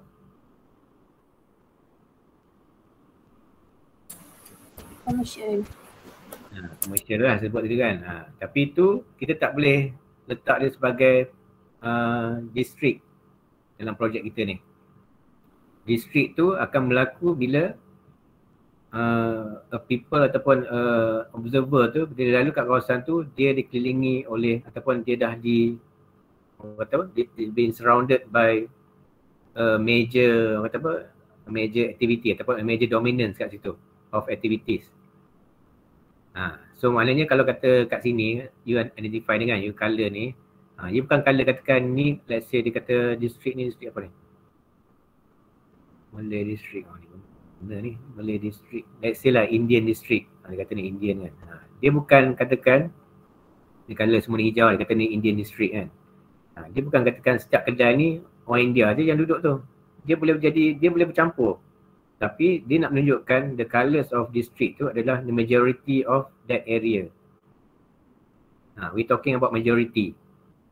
Bukan kita kira, okay kedai India, Cina, Melayu, Cina balik, India, India banyak, okay kita nak makan di India. Tak, bukan tu. Dia jangan kira macam tu. Kalau tak, pening lah you all. Okay, kita tengok sebagai overall. Okay, tapi nak senang ingat, okay, saya bagi satu contoh. Ataupun you cuba you bagi satu contoh. Okay, dekat Ipoh. Apa yang distrik yang paling clear kat situ? Siapa orang Ipoh dia tu? Okay, yang tadi, yang Ipoh dia tu. Apa distrik yang paling clear yang boleh nampak dekat Pekan Ipoh? Tadi siapa tu? Zawani ke? Siapa dia cakap orang Ipoh tu? Saya. So apa yang rasa boleh nampak a district in Ipoh yang dah dikategorikan sebagai something. Dia ada disebut something tu. Itulah kita namakan sebagai district. Kat mana rasa? Yang dekat Pekan Lama tu, monumen dia. Itu monumen. Let's say dia dekat Ipoh tu, dia tak satu kawasan tu, bila lalu tu, dia terus rasa itu adalah satu district. Satu kawasan yang memang dominated. Mana dia dah di apa? Dominate, tak masuk dominate. Dah ditakluk lah lebih kurang oleh that activity. Kat mana? Ataupun that culture, contoh dia. Culture is a very tepat sikit. Kat mana? Bulatan Menjaya. Jauh sangat lah Bukan. Menjaya tu. Dekat Pekan Lama. Sorry, Pekan Ipoh Lama. Bukan lama. Ha. Saya berita map doktor kejap. Mental map.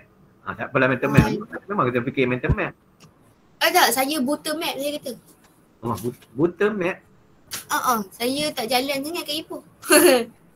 Sebab tu saya suruh panggil mental map. Kita tak pakai map biasa. Inilah point dia. Kita gunakan mental map. Ke dalam kepala you nampak kat mana?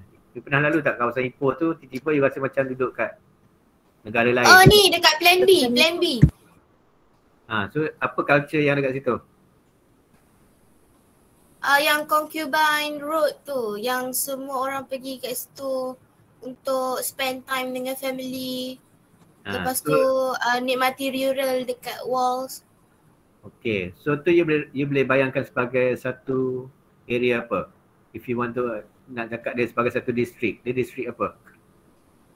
Tapi saya tanya ni ada yang lagi clear sebelum tu, sebelum sampai plan B lagi. Sebelum sampai plan B, mana? Yang ada gerbang, yang ada burung merak dah. Burung merak mana lah doktor? Astagfirullahaladzim. Tak ingat lah. Siapa lagi yang pernah pergi Ipoh? Siapa boleh jawab? Ada satu area. Kat mana? Apa dia? Siapa cakap ni? Tak apa dengar. Tak apa, cakap je. Saya gua Ketlong, apa tak nama dia? Oh, tak sampai gua dah. Bukan gua, tak sampai gua dekat Pekan Ipoh. Dia tak pernah pergi Ipoh ke? Kesian lah. Main pergi Ipoh. Pekan Ipoh ada burung merak ke? Yang tu Gunung Lang ke?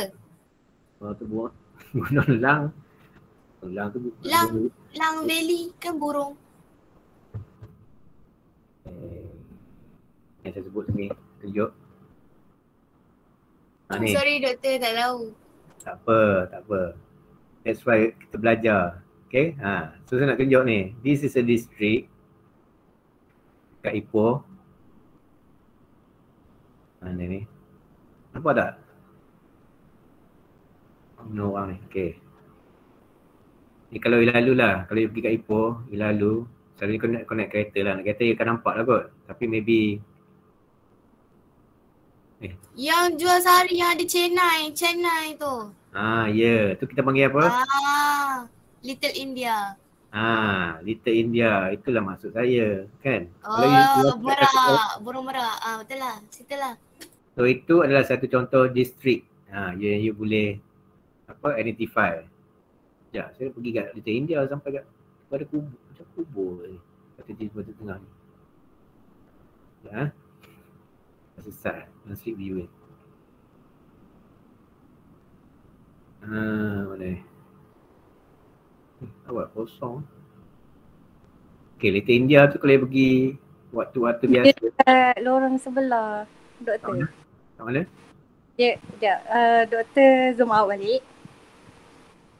Zoom out. Oh, dia dapat 3D kat Ipoh. Bagus. Ni siapa dia? Fazira kat mana dah? Dekat dia punya main entrance. Ni mana ni?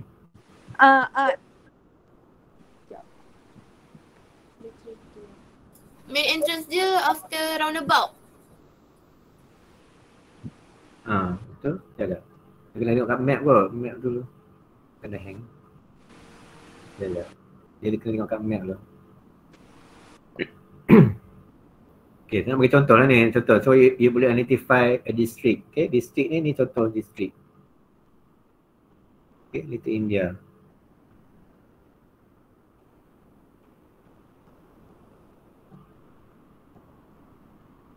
Okay. Sekejap sekolah.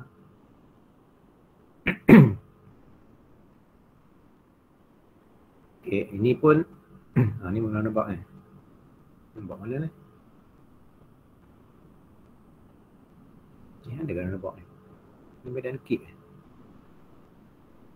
Yang roundabout tu Medan Kid. Sebelah sana, belah kanan. Dan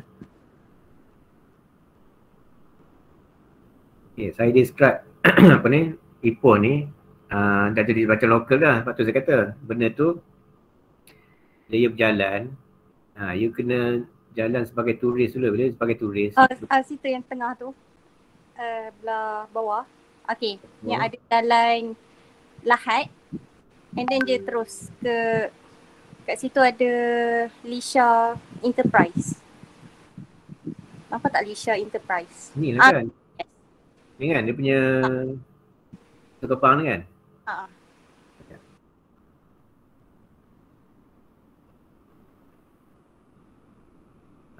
Okay, jumpa dah. Ni tadi, dapat tak jumpa belum merak tu. Okay. This is one of the, okay tadi kita cakap pasal landmark kan. Okay, ni pun if you can identify as a landmark, boleh juga sebagai satu landmark. Sebab dia memang purposely letak tu nak tunjukkan we are entering mana? Little India. Okay, so Little India, obviously apa yang you akan rasa ada berada kat situ? Obviously, aktiviti apa?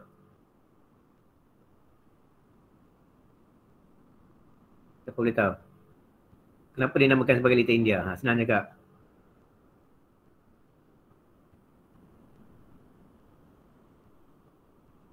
Mana tadi? Orang Ipoh ni hilang lah.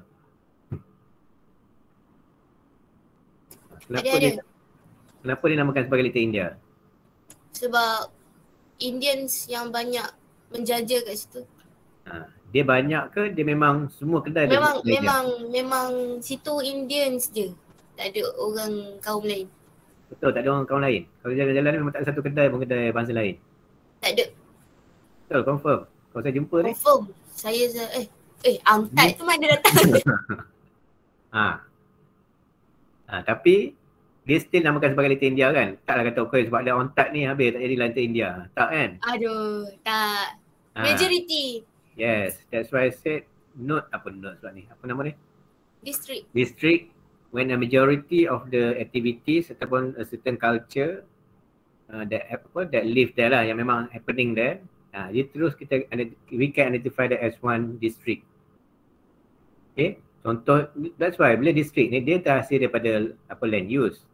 Kan land use dia start dengan commercial kan, ni kawasan commercial, okay, settle.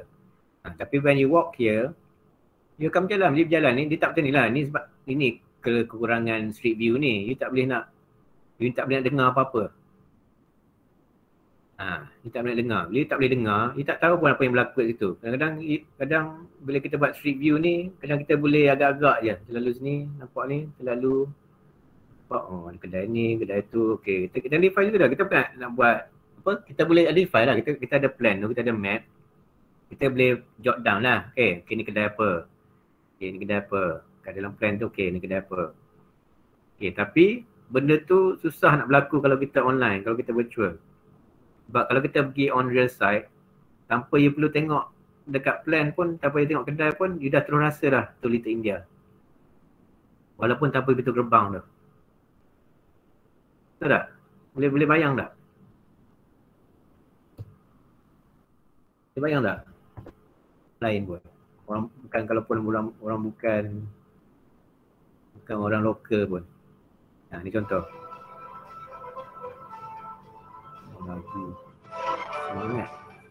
மலேசியாவில் வாழும் இந்தியர்களை சிறப்பிக்கும் வகையில் பல இடத்தனை பொருட்களும் இங்கே கிடைக்கின்றன.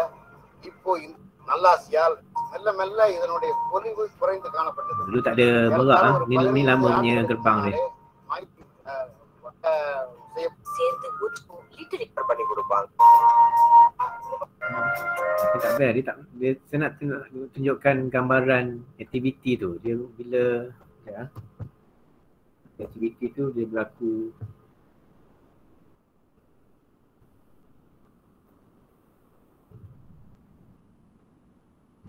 kali.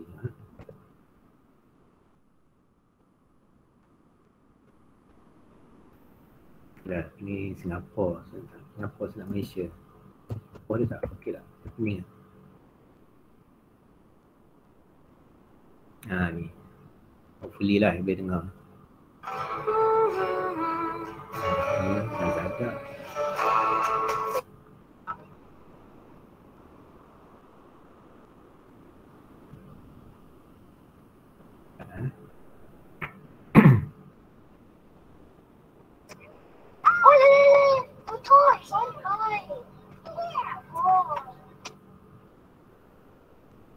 India Ipoh tak happening sangat lah. Jadi kalau Penang best. Betul. Betul pula. Little India, Penang.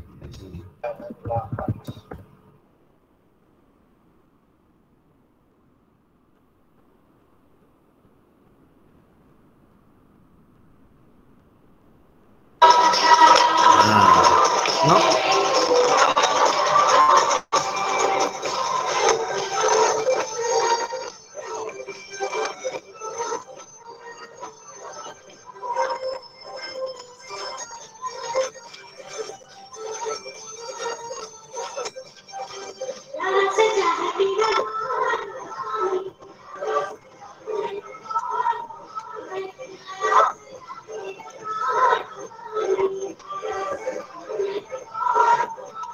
You boleh dengar tak? Boleh dengar tak sound? Takut Jimmy tak boleh dengar pula. Dengar. Kan? Boleh dengar. Okay, boleh rasa tak berada kat mana?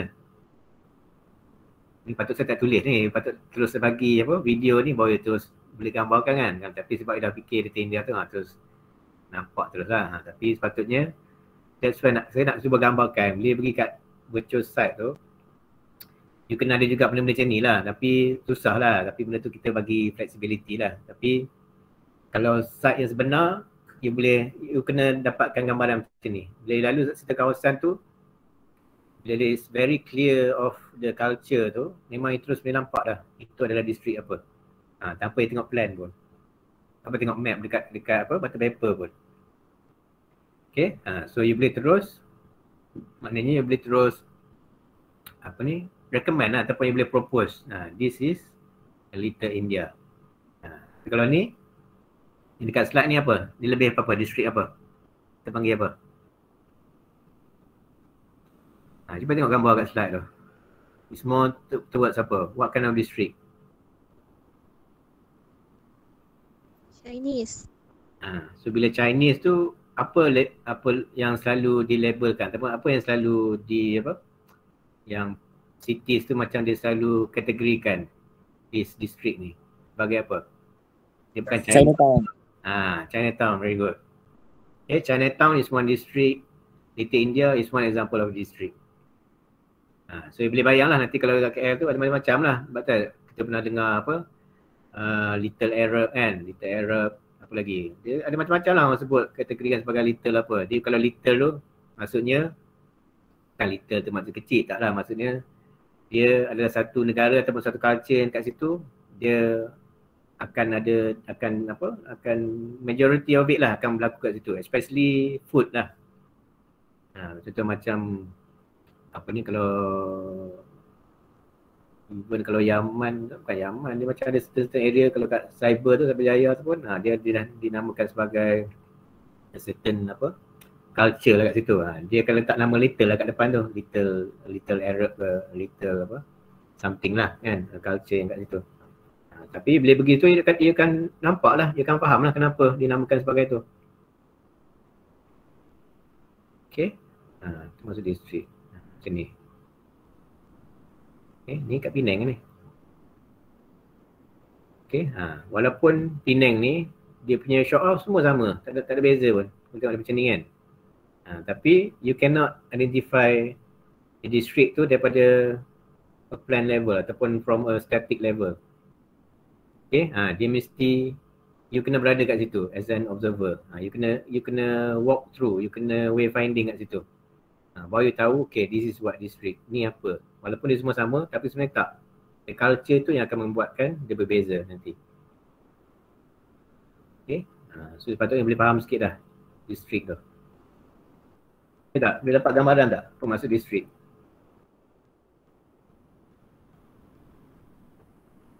Okay tak okay? Boleh. Okay. Boleh.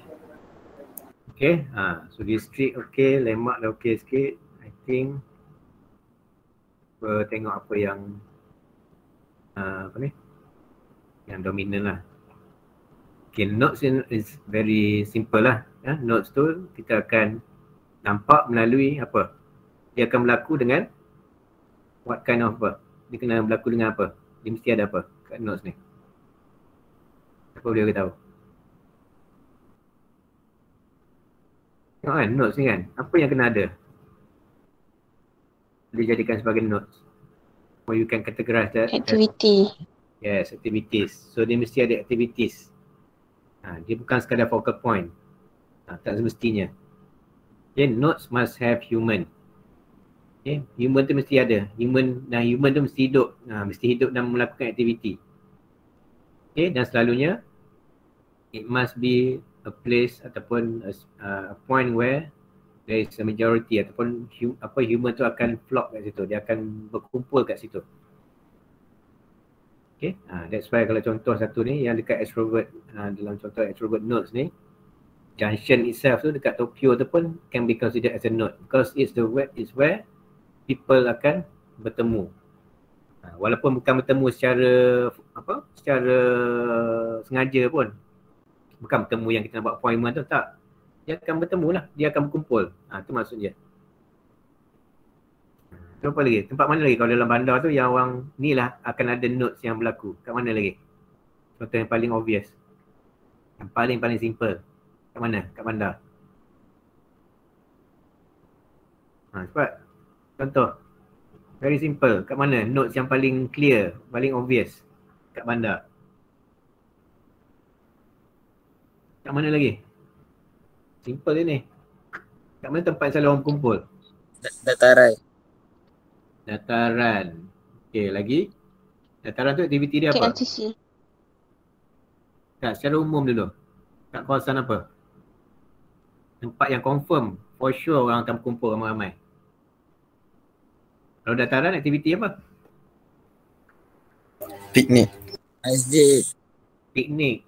Masjid. Piknik hari, kau pergi piknik? Tak juga kan? Piknik. Tapi okay, can be considered. Kalau benda tu berlaku ya. Tapi kalau that's why I said, if you have a space for dataran, space saja, orang tak ada tak berlaku, you jangan identify that sebagai node. Dia tak kira considered as a node. Walaupun you ada dataran dalam plan you. Walaupun dataran tu wujud dalam site you. Faham tak? Walaupun dia buat space kan, dia buat satu design, kat situ memang dia buatlah very clear open space, field. Atas tujuan untuk buat dataran. Tapi tak ada manusia yang pergi kat situ. Ada seorang dua je yang duduk, orang lepak-lepak je. Can you consider as a node? Walaupun dia dataran?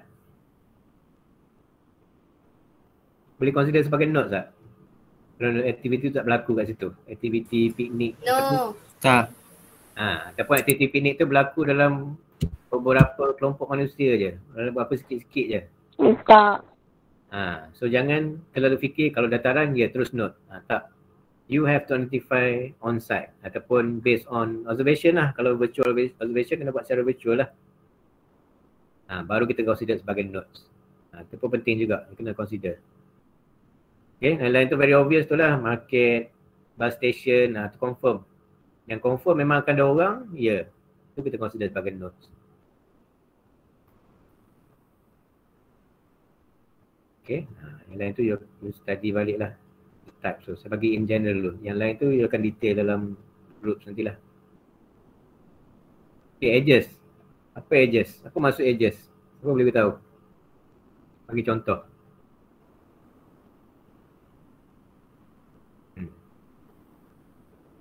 Contoh yang paling senang. Apa dia? Edges.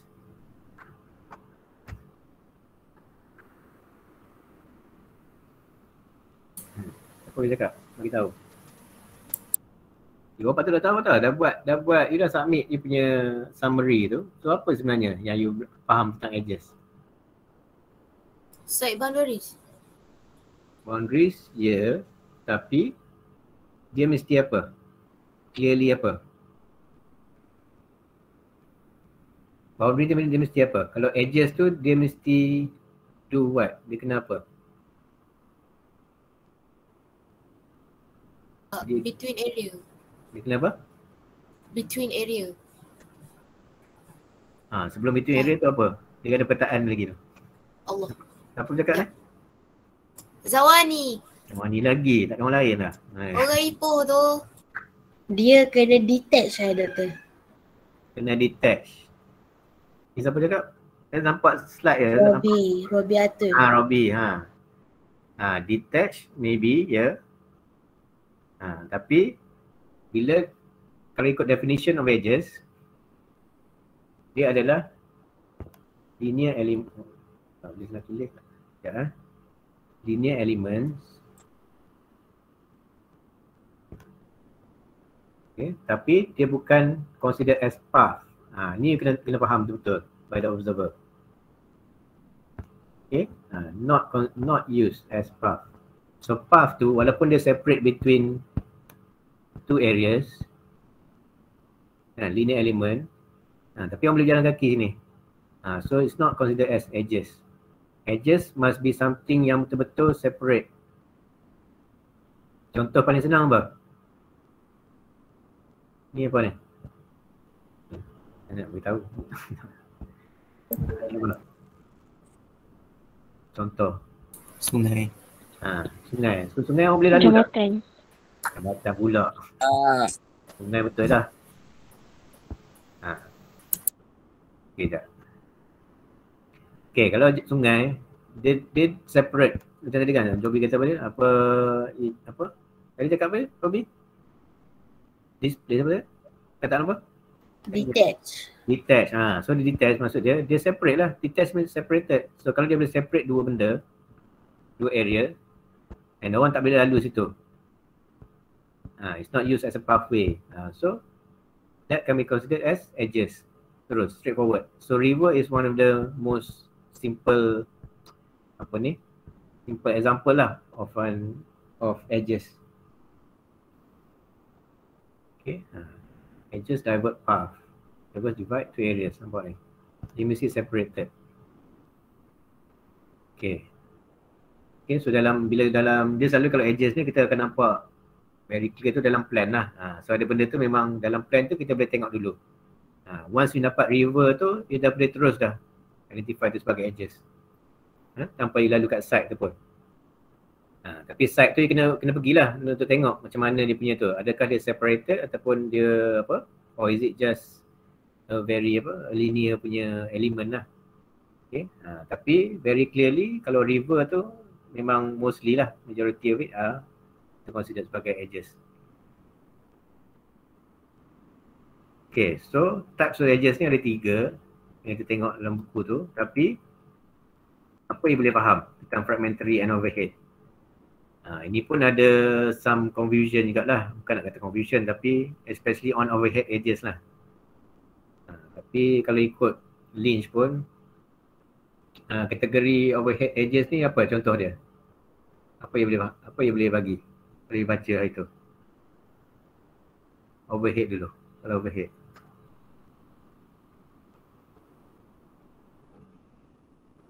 Tapi ingat, kalau overhead edges, contoh dia. Dia bagi contoh lah masa tu. Tak ingat. Okay, dia not just water. Water edges tu memang terus river ni. Okay, ni water edges. Ni contoh. Kalau overhead, apa? Rasa-rasa? Railway. So railway tu kena berada kat mana? Kat sini ke? Kat atas? Dekat Allah. Tak tahu. Atas. Why you talk about overhead? Overhead means apa? Something Over lah. Over the head. Atas lah. Overhead. So kalau ikut Lynch, memang dia kata the elevated railway tu tapi dia elevated lah. Zaman dia tak ada MRT, LRT lagi dulu. So dia akan sebut elevated railway. Tapi kena tengok juga lah. Kadang-kadang tu saya kata kadang-kadang not all elevated railway ni kita boleh consider sebagai edges sebab apa? Dia separated between the two tak? Two areas. Kan salah satu syarat dia kata it must separate ataupun it must divert ataupun divide two areas. But when you have LRT linear line ni, dia separated ke tak sebenarnya? Faham tak apa saya punya isunya? Kena conteng. Sebab rasa-rasalah when you have LRT line kan, pergi melata, melengkar semua kan. From one area to another area, dia separate tak? Kat sini area Wait. dengan area sebelah ni. Ni A, ni B. Dia separate ke tak separate? Siapa cakap ya? Siapa cakap tak? Ya. Kenapa? Because? Kawasan berlainan. Berlainan. Tapi ni lah saya cakap pasal LRT punya line ni. Yang penting ni nak cakap edges, the element ni, LRT line ni. Ada cakap tak, ada cakap ya. Ni pun saya nak bagi you all fikirkan. Okay, kalau ikut Lynch dia kata elevated railway tu is one of the edges. Zaman dia lah, bukan LRT zaman dia. So saya tak tahu zaman dia tu bila ada elevated railway ni people can walk through or not. Kalau people can walk through means that dia adalah something yang doesn't divide two areas lah. Itu saya punya pandangan. Tapi masing-masing ada pandangan masing-masing. Okay, tapi whatever it is must be very clear. Okay, clearly. Clear. Oh nampak, susah. Tak tahu clear. Okay, very clear. Kalau benda tu clear, you separate between the two, you kena justify. Itu baru kita consider sebagai edges. Tak kisahlah dia apa, railway line ke, LRT ke, MRT bawah tapi LRT ke, train ke apa, tapi as long as dia act as an edge, as edges lah. Okay, edges. Baru you boleh consider that as edges lah. Kali aku bilang edges. Okay, LRT line sebagai edges. Sorry. Especially kat KL kan. That's why kita tengok juga KL tu. Kadang ni memang kalau KL tu ni memang rata-rata ada. Tapi does it separate betul? Kalau kita satu area tu LRT kan, LRT ni, LRT kat sini. Dekat dia betul-betul separate. Kalau you can separate dua area ni, baru kita consider sebagai edges. Okay, that's why kalau apa ni, kalau river tu memang clear lah. River is very clear kan. Tadi kan ada river macam tu kan. Dia confirm dah. Walaupun dia ada bridge pun, tapi still people cannot pass through dengan mudah. Tapi itu you consider sebab ini akan berlaku dekat KL punya side tu. Okay, you kena identify. If you say yes, kenapa? Based on Lynch, kenapa? Tulis. Okay, you kena justify benda tu. Okay, tu basically pasal edges. Okay, fragmentary ni lebih pada something yang fragmented lah. Contoh yang paling simple ni lah. Apa ni, hoarding lah. Hoarding. Okay. Apa tahu hoarding tu apa? Apa tahu? Orang ni kalau dah part 4 tak tahu ni, salah ni. Hoarding tu apa?